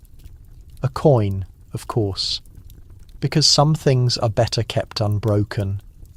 It's a warm morning in the countryside and you're standing in the middle of a garden that hums.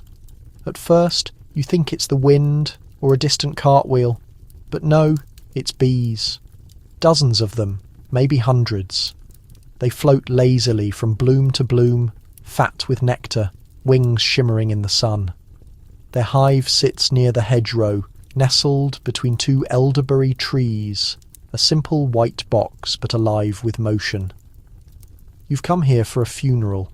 An old uncle, distant by blood but close enough by name to require attendance. He was a gentleman farmer, known for his pipe smoke, his stiff collars, and, most curiously, his bees. The service will be held this afternoon, but first you're told someone must tell the bees. You blink. Tell them? The housekeeper nods solemnly. They must be informed. It would be a grave insult otherwise. You follow her, half convinced she's joking, but her face is unreadable. She carries a scrap of black crepe in one hand and a pewter spoon in the other. As you near the hives, her pace slows. The hum grows louder. She gestures for you to stay a few steps back, and then she begins. She speaks low, clear, and deliberate to the bees. "Little ones," she says, dipping the spoon gently into honey and letting a drop fall to the ground. "Your master has passed. He died in his sleep, peacefully. The house mourns, and we come to share the news with you." She then drapes the crepe across the top of the hive, pinning it with a small stone. "We wear black today," she says. "So must you." You stand stunned. She waits a moment, then nods to the hive. Now they know. You've stumbled into a tradition older than nearly everything else you've seen here. Telling the bees is no small ritual, it's essential. In many parts of Victorian England, bees were not just livestock, they were part of the household, intimate, observant, and sensitive to grief. Fail to tell them of a death, and the consequences could be dire. The bees might stop making honey, they might leave the hive, or worse, they might die. Some said they would take the soul with them. You learn that in some homes they didn't just tell the bees, they included them. At weddings, brides would whisper their vows near the hive. At births, a spoon of honey was laid on the windowsill as a sweet offering. At deaths, like today, the bees were told the news, dressed in mourning, and sometimes even brought a bite of funeral cake. It's strange at first to think of insects as mourners, but the longer you stay by the hive, the more sense it makes. Because in a world ruled by superstition and symbolism, the bees are watchers, quiet, constant keepers of rhythm and season. They vanish in winter, return in spring. They labour in silence, live in community, sting when provoked, and most of all, they remember. The funeral procession winds through the garden in the late afternoon, a quiet line of black umbrellas and low murmurs. The sun is filtered through thick clouds, and even the bees seem to buzz a little lower, as if observing the mood. At the edge of the hedgerow, you glance back at the hives. The crape still flutters there, damp now, sagging slightly from the mist in the air, a tiny sentinel of grief. As the casket is lowered, you watch the housekeeper slip away again, returning to the bees with a crumb of funeral sponge cake on a saucer. She places it carefully near the hive entrance. "Don't forget them," she says, almost absently. "They deserve a place at the table too." You wonder how many others have done the same. How many generations have kept bees not just as workers of honey, but as members of the family. There's a story told during the wake by a grey-haired cousin with a fondness for sherry. He speaks of a household in Devon where the bees were forgotten, left uninformed after the patriarch's sudden death. Within a week, the entire hive swarmed and vanished into the woods. The honey spoiled, the garden withered. "It's not just manners," he insists, "it's debt." You hear another tale, this one softer. A girl who sang to the bees after her mother died. Every morning she would sit beside the hive and whisper the day's events. "It was like telling the story to someone who didn't interrupt," she'd said years later. "They listened better than people." And why wouldn't they? The Victorians believed bees could sense more than humans, that they hummed with something older, that the veil between this world and the next fluttered thinly in their presence. Bees were not just messengers of honey, but of soul, of sorrow, of seasons turning. That night, the housekeeper lights a candle near the window overlooking the hives. You stand beside her. "They'll settle better now," she says. And you swear you feel it too. A calmness in the garden, a stillness, as if the bees, having been told, can carry the grief forward, share it, fold it into wax and wing beats and the quiet rhythm of their work. Before settling in for the night, you leave a little something of your own, a sugar cube placed carefully beneath the windowsill. It's not that you truly believe in the tradition, but you feel someone should always make sure to tell the bees. The séance starts in complete silence. There are no candles, no chanting, no hint of theatrics. Just 8 people seated around a gleaming oak table, their fingertips barely touching. The room is dark, lit solely by the warm orange glow of a fading fireplace and a gas sconce that flickers behind a sheet of red glass. You honestly hadn't planned on being part of this. You only showed up for dinner. But when the talk drifted to strange phenomena and someone mentioned the unexplained tapping upstairs, no one chuckled. No one dismissed it as nonsense. Someone simply cleared the table. And someone else retrieved the spirit board. Of course they had one. This is a Victorian parlour after all, where faith in science and belief in the supernatural often coexisted, each being treated with equal respect. You scan the faces around you. Mrs. Hargrave, the hostess, looks composed but noticeably pale. Her daughter stares rigidly ahead, utterly still. The clergyman's wife keeps one hand hidden beneath the heavy tablecloth, and you, your fingers rest on the planchette. Its smooth wood is polished to a shine from dozens, maybe hundreds of prior inquiries. The air feels heavy, pregnant with expectation, like a storm is brewing inside the walls. Mrs. Hargrave clears her throat. "We ask," she says, her voice soft yet firm, "for any presence in this room to make itself known." The planchette twitches, just a tiny movement. You assume one of the others shifted, but then it moves again, with more force. It glides directly to the yes on the board. No one breathes a word. The hostess persists. "Are you from this house?" The planchette shifts again. "Yes." You glance up at the ceiling. You didn't notice it earlier, but one corner of the room is subtly darker than the rest. Someone asks, "Do you mean us harm?" It quickly jerks to no, yet the answer offers no real comfort. You later discover this isn't Mrs. Hargrave's first séance. She's done this many times since the death of her youngest daughter, the one no one speaks of, whose room remains locked on the upper floor, the key tucked away in a silver snuff box under the piano. They've tried to reach her before with varying success. "Sometimes it's her," says the daughter who remains. "Sometimes it isn't." Tonight you hear 3 distinct knocks, soft yet unmistakable, coming from the parlour wall. Not the door, not the floor, but the wall itself. Mrs. Hargrave immediately stands, snuffs out the gaslight, and declares the séance finished. And just like that, it's over. No farewells, no final question, no ceremony. Only a deep silence and the sound of your own anxious breathing. Later, in the hallway, you pause by the staircase. The landing above is barely visible in the dark. You peer upward and catch a faint glint of something. Something that reflects light without truly shining.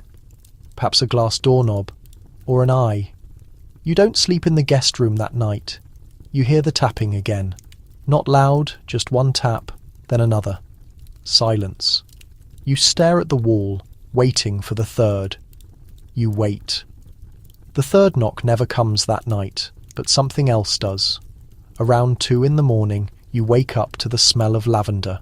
Not the light floral scent from soap or sachets, but something strong, damp, earthy, like pressed wilted petals from a forgotten book. You sit up in bed. The room is pitch black, but the scent is piercingly vivid, so strong it seems to pulse in time with the heartbeat in your ears. You recall Mrs. Hargrave's parting words.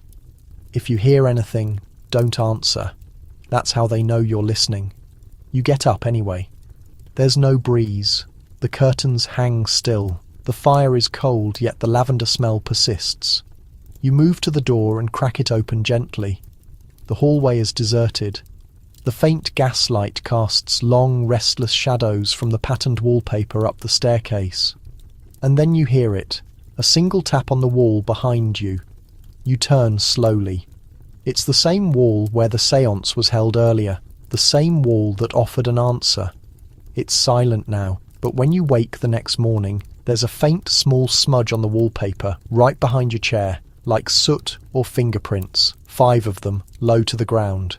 Mrs. Hargrave shows no surprise when you mention it. "You're lucky," she says over breakfast. "It wasn't knocking to come in." She explains. Sometimes the knocking is trying to call someone out. You don't ask what she means, but she tells you anyway. "There's a story," she begins, "about a maid who made fun of a séance. She knocked 3 times from the wall's other side just to frighten her mistress." You nod slowly. "She died in her sleep that very night. Your fork hovers over your eggs. She choked. No illness, no warning. There were marks on her throat, like bruises shaped like fingers. You put your fork down. The other guests continue eating as if this were commonplace. You glance toward the parlour. The spirit board is gone, but the air still feels heavy, watchful. That afternoon, you quietly slip a small silver thimble into your pocket and place it beneath your pillow, something a housemaid had sworn keeps the tapping away. It doesn't matter if it's true, because the knocks haven't ceased. They've just moved farther away, a slow transition from the wall to the ceiling. You've caught a cold, nothing dramatic but enough to make you dizzy and congested. Your host, ever polite, insists you postpone your return to the city. Rest, she says kindly. We have plenty of remedies. That's your first warning. You lie bundled on a fainting couch by the fire, a teacup in your hand. When the housekeeper enters, carrying a small cloth-wrapped bundle, she carefully unwraps it. Inside is a dead mouse. You sit up fast. "Is that boiled?" she says, shrugging. "Pounded with molasses for the chest?" You politely refuse, but not before learning this is no joke. In Victorian homes, especially rural ones, mouse paste was a legitimate cure for everything from whooping cough to sore throats. Some made a syrup, others fried and mashed it into butter. Still warm. Mothers would rub it onto infants' gums to help with teething. One newspaper column even recommended it lightly charred, then mixed with honey for best results. You decide to endure your cough, but the array of strange cures has only just begun. Later that day, another visitor arrives, a neighbour with bright eyes and a basket full of various items. "I heard you weren't well," she says cheerfully, and immediately pulls out a linen pouch filled with mouldy bread.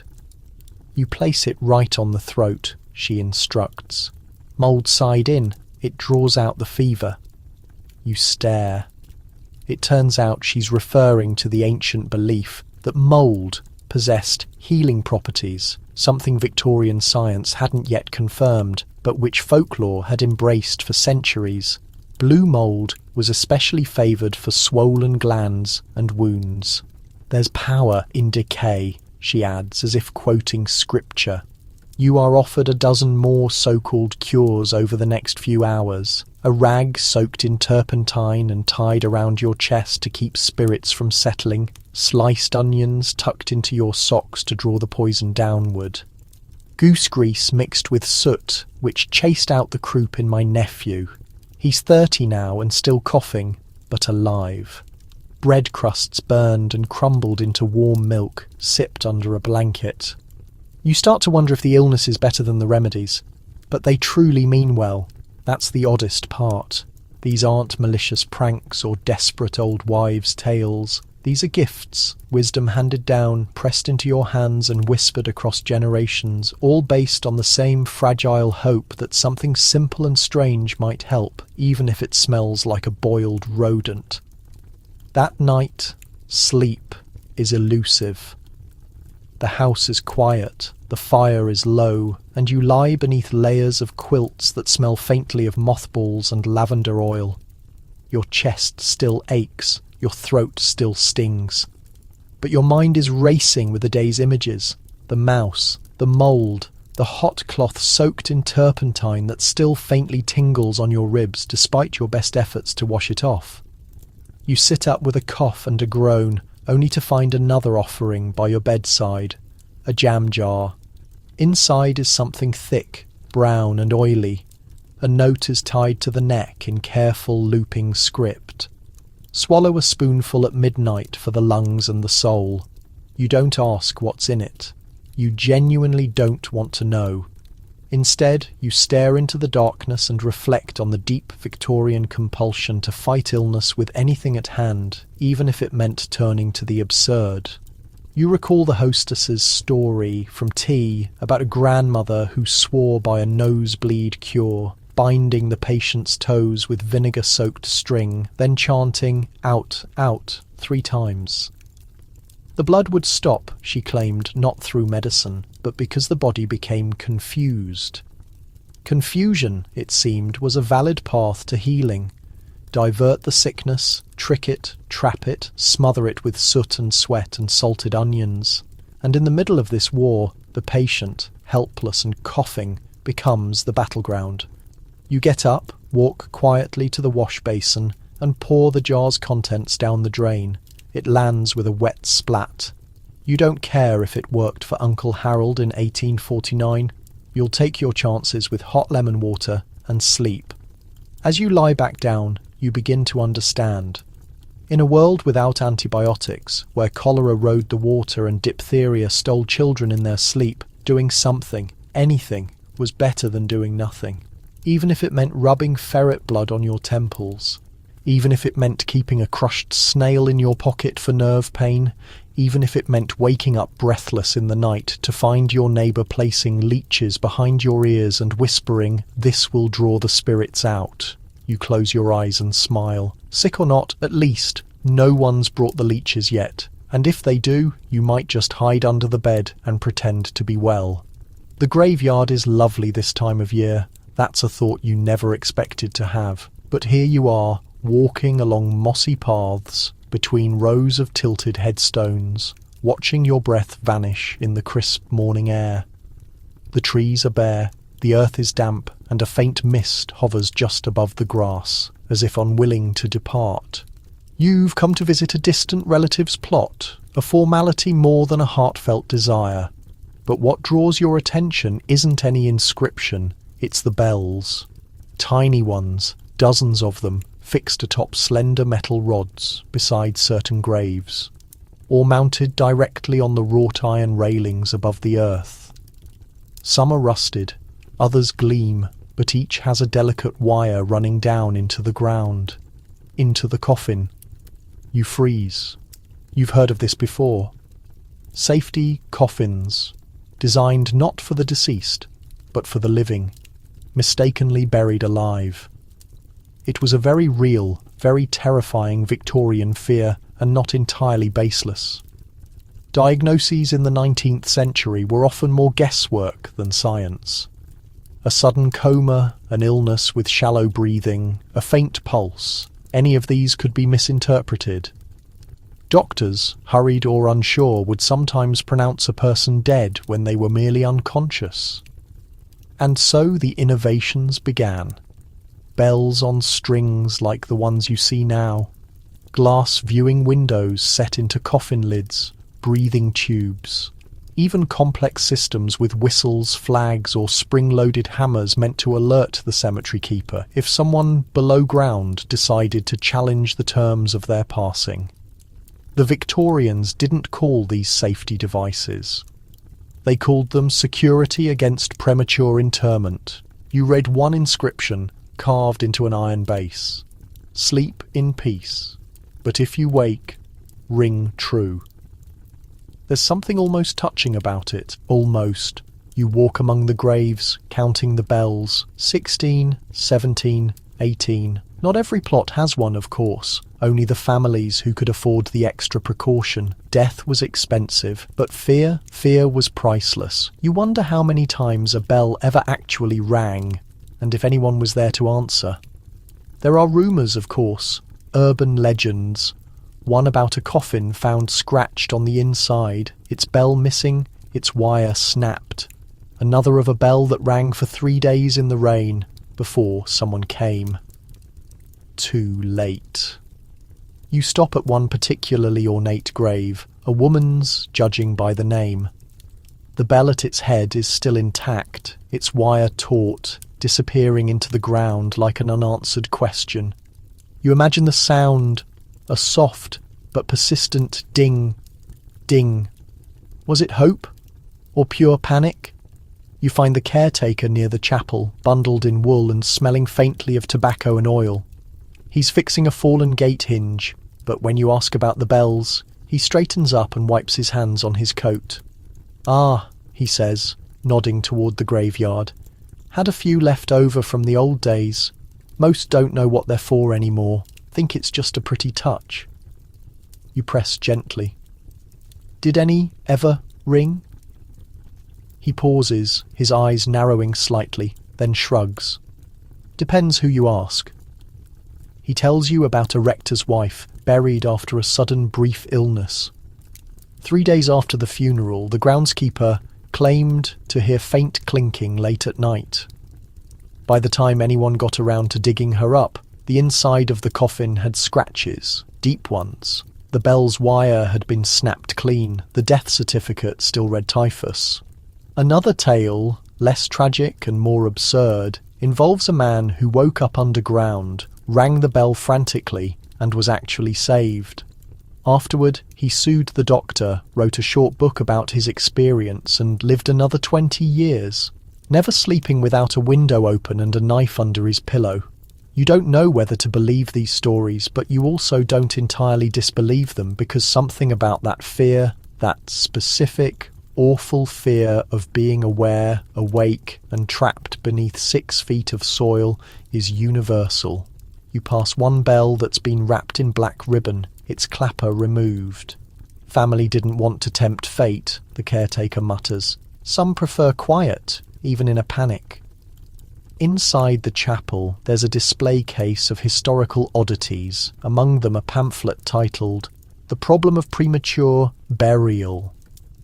Published in 1844, it includes diagrams of elaborate coffin ventilation systems, including one that allows the buried individual to signal distress by pulling a cord connected to a flagpole above ground. The flag reads, "Alive."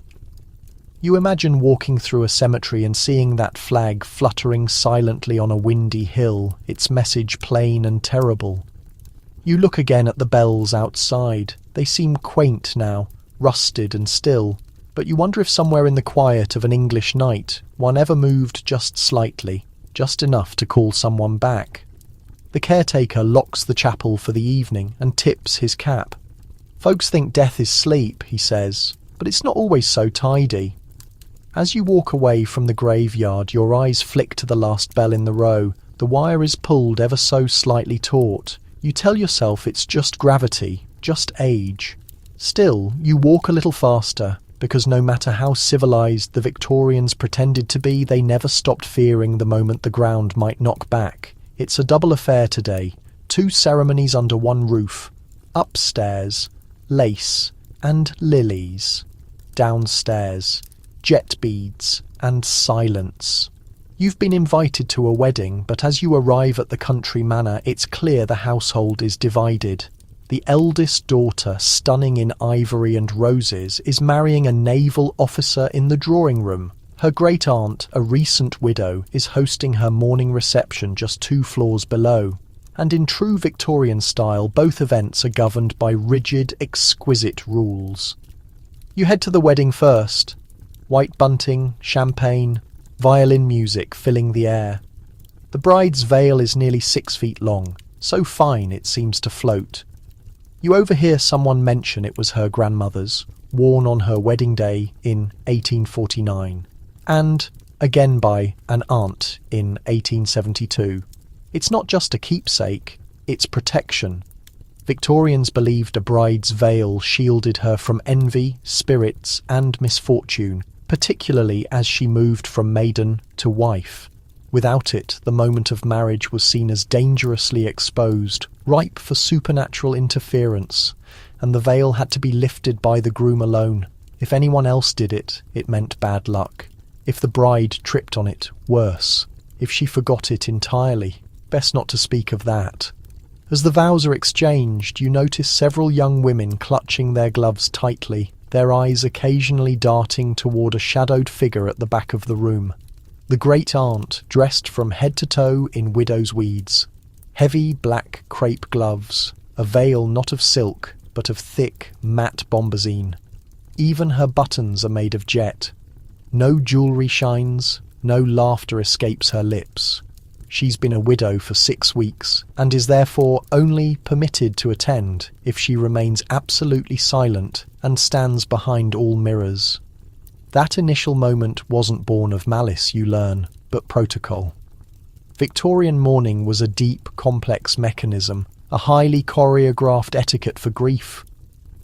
It was divided: first mourning, second mourning, half mourning, each phase with strict codes for attire, materials, colour, conversation, and how much a person could engage socially. You notice the widow's daughter gripping something tightly. At first, it appears to be a locket, but closer inspection reveals it's a brooch made of human hair. You lean in. The hair is worked into delicate coils beneath a pane of glass, appearing like fine brown lace set in a silver frame. The back carries engraved initials. You inquire gently, and she explains. "Father's hair," she whispers, "woven by mother, a token of remembrance." You realise you've encountered these before. Hair jewellery was immensely fashionable in the 19th century, particularly during periods of grief. Braided, tightly curled, even formed into tiny flowers or birds, these keepsakes were worn on rings, lockets, or pinned to clothing, often close to the heart or attached to a watch chain. Some were the work of master craftspeople. Others were simply locks cut at the bedside of the deceased and woven by family members. Because when the physical body is gone, hair endures. It resists decay, it clings, it gives a strange comfort. Just as a bride's veil serves to obscure and protect, a widow's hair brooch is purely for memory. One deflects fate, the other binds you to it. Upstairs, the wedding party drifts out to the lawn for photographs, and the mood lifts. Champagne is poured, children pull at the cake ribbons, and someone begins tuning a fiddle. The white lace veil floats, a cloud of promise trailing the bride. But you step back, descending the rear staircase where the air is heavier and the light more subdued. The private morning room is quiet. Low, muffled voices drift in like a river mist. The great-aunt sits perfectly still, her hands resting atop a black prayer book. A small gathering of women dressed in the softer greys and lavenders of transition discuss rheumatism and the scent of lilies of the valley. And then you see it again. More hair. This time, it's displayed in a frame, an entire wreath shaped meticulously into ferns and forget-me-nots, preserved in a perfect oval under convex glass. You move closer. The strands vary in shade, blonde, auburn, and jet black, all intertwined. "Family," a voice murmurs behind you. 4 generations, clipped at birth, marriage, and passing. You don't know whether to shudder or to smile. To them, this wasn't macabre. It was true intimacy, sentiment made tangible, a literal way to touch the past. You begin to understand that everything in the Victorian world required a physical symbol, a veil to ward off the future, a lock of hair to hold what was lost. You're offered a slice of morning cake, dark, dense, and spiced heavily with cloves. You eat in silence, watching a younger widow meticulously pinning back her hair using a comb set with dull jet beads. Even accessories had their regulations. Pearls were forbidden in first morning. Complete absence of colour was required for months. Gemstone jewellery had to be muted, discreet, functioning as a memory object rather than an adornment. At the far end of the hall hangs a portrait of a couple from decades past. They sit stiffly. He gazes forward. She holds a book, but around her throat you now recognise the object, a locket woven from plaited hair, the loop matching the tawny gold of the braid beneath the glass. You wonder how many portraits you've walked past, failing to notice that precise detail. How many museum pieces display hair as mere thread when it is, in reality, a profound message. Upstairs, the bride throws her bouquet. Laughter rings out. Satin shoes crunch on gravel. The future is tossed up, joyous and bright. But down here in the quiet half of the house, you see the other side of the thread, the one that doesn't fray, the one that holds fast.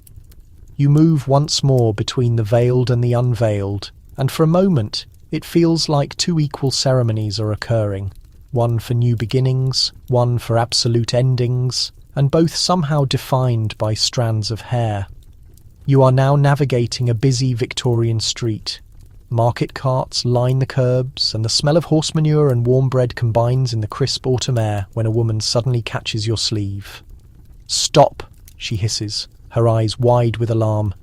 You instinctively freeze, checking your pockets for drop change or a stray glove. But that's not it. Her focus is fixed just ahead, around the corner. And then you see the reason. a black cat sitting on the curb, staring directly at you. It blinks, and in that slow, deliberate manner of a creature who knows it holds the stage, it steps out and crosses the path. "Walk wide," the woman mutters darkly. You pause, because it's just a cat, but every other pedestrian is already deviating, not wildly, but subtly, crossing the street, abruptly pausing to examine a shop display, or suddenly deciding to duck into the alley. No one crosses directly where the cat stepped. You follow the crowd's silent guidance, because here, in the open air of daily life, superstition is omnipresent. It's not locked away in parlours or only whispered at wakes. It's woven into the very mechanics of movement. You pass a flower seller muttering over her overturned bucket of daisies. "That's a fight in the house tonight," she grumbles. A chimney sweep throws salt over his shoulder after accidentally grazing a lamp-post. A delivery boy whistles a cheerful tune, then smacks his own hand. You spot children skipping rope, singing, "Step on a crack and mother goes black, step on a line and father won't dine." You've heard versions of this rhyme before, but here it's more than a game. It's preparation. In this world, cracks literally break backs, mirrors can steal souls, and spilled salt isn't clumsiness. It's a direct invitation for misfortune to join you. Even ladders are treated like cursed portals. You watch a well-dressed man nearly fall into a puddle just to skirt around one propped against a storefront. You ask someone why. Ladders form a triangle, they explain, and stepping through one breaks the Holy Trinity. You wait for the punchline, but none is forthcoming, and don't even think about tipping your hat indoors. A young clerk does exactly that, then quickly replaces it, whispering an apology to the air. You glance up and spot a small horseshoe nailed above the door, its ends pointing upward, always upward to retain the luck. Downward and it pours out, someone warns.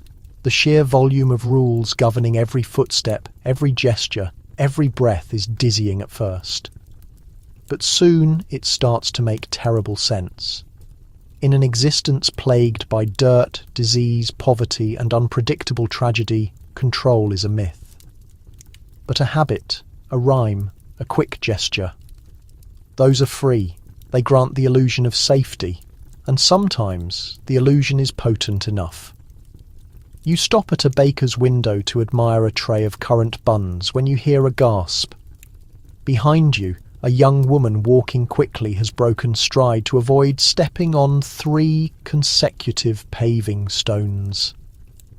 She whispers a hurried phrase under her breath, then pulls a tiny charm from her coat and kisses it. You catch a flash of it, a small silver coin pierced through the centre, hung on a ribbon. "Protection," she explains when she catches your eye. "My mother's, passed down." Then, with a faint flush, she adds, "I know it's foolish, but I wouldn't dare not wear it." And that's the kernel of it. People here don't always believe these things, not in the strictly defined way, but they act as if they do, because not acting feels far worse. Unnatural, a provocation of fate.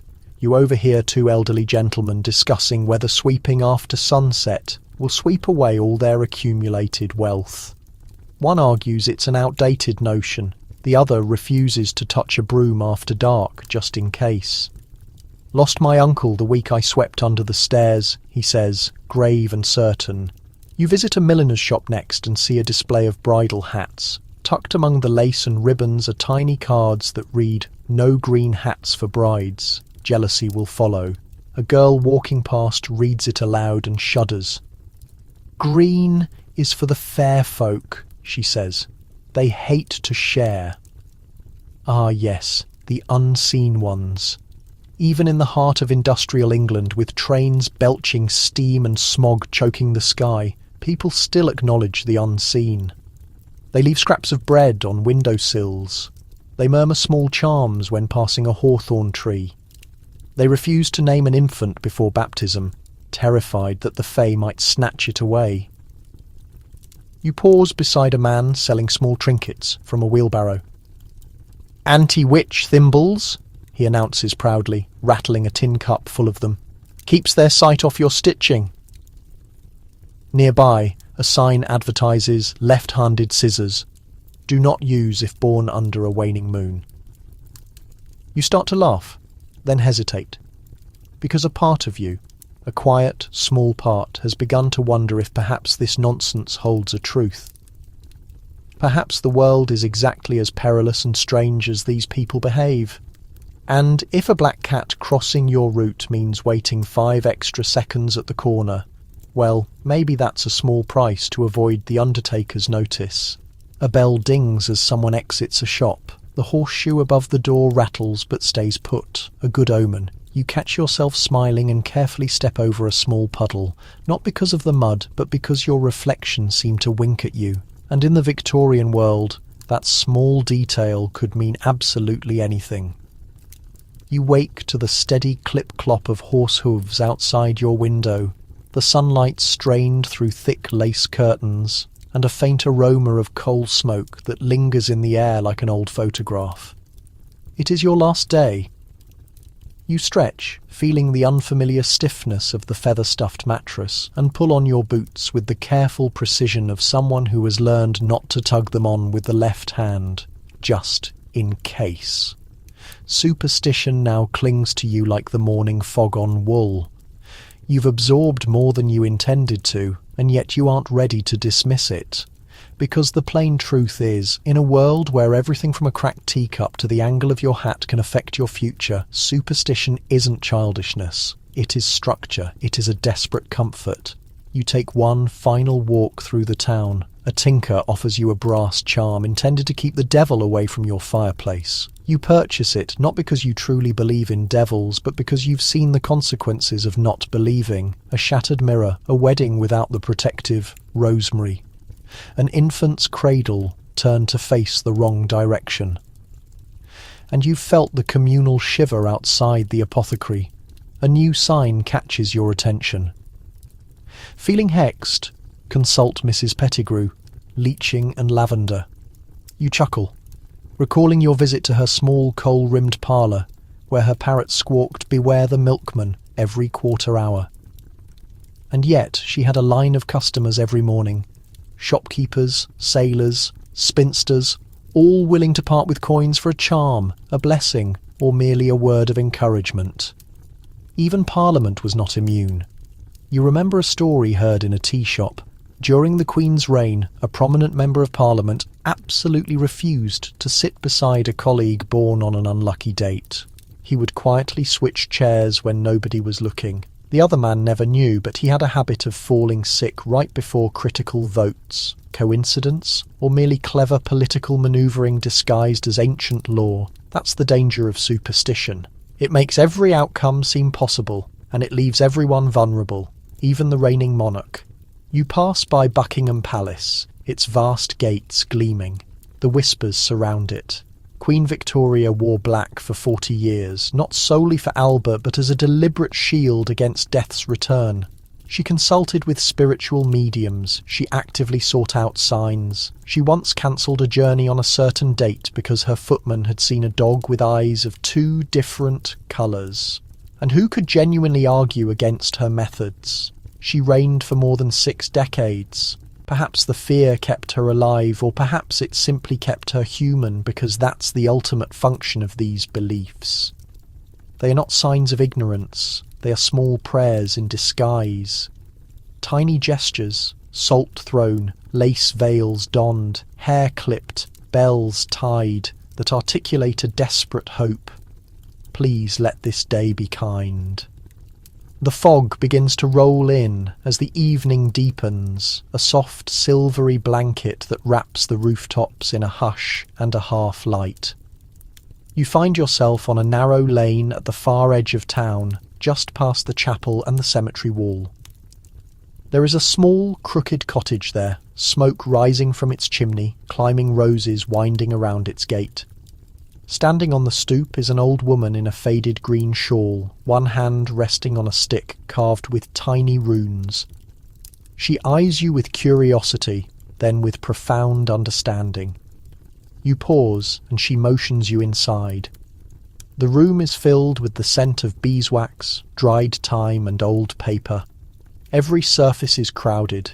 Jars of herbs, tiny bones, wax seals, scraps of ribbon, a baby's shoe nailed above the hearth, a mirror turned facing the wall, a dish of water on the sill. She doesn't speak right away, simply pouring tea.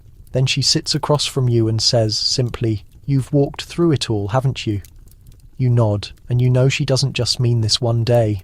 You've walked through the salt lines and the charms, the whispers and the rituals, through unease and laughter, through rooms heavy with perfume meant to keep spirits away, and kitchens where knives are never passed from hand to hand.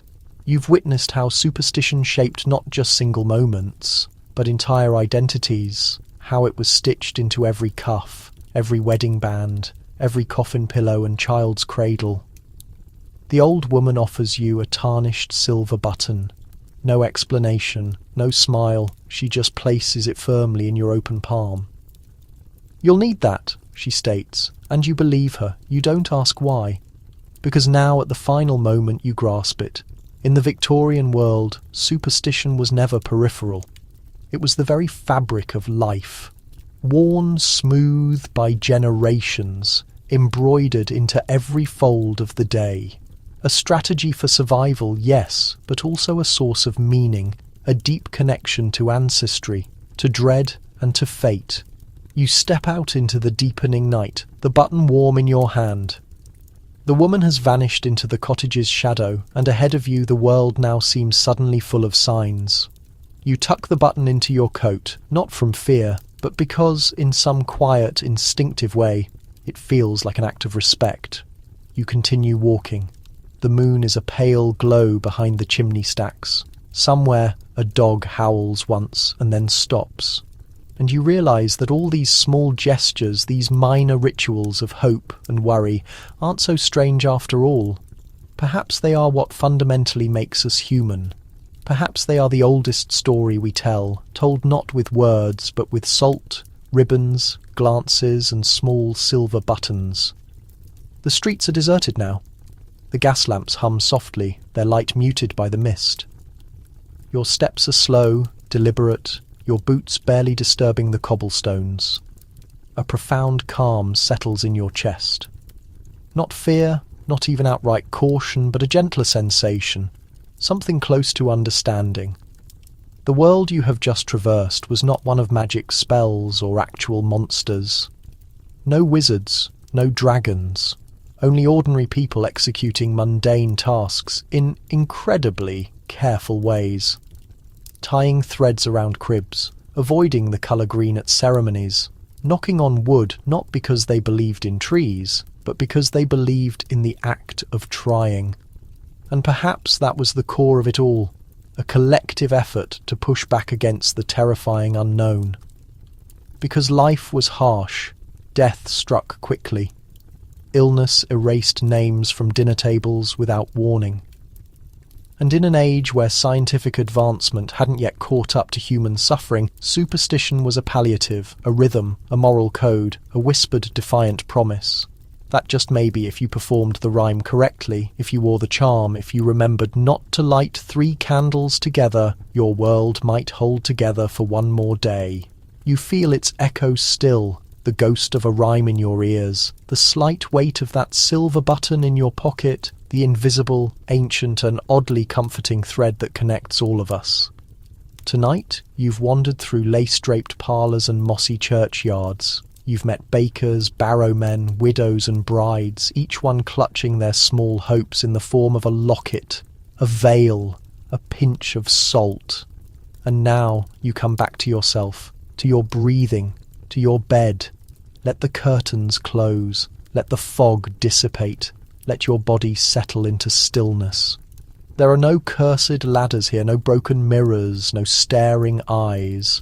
Only rest, soft, safe, and protected perhaps by nothing more than a story. But sometimes that truly is enough.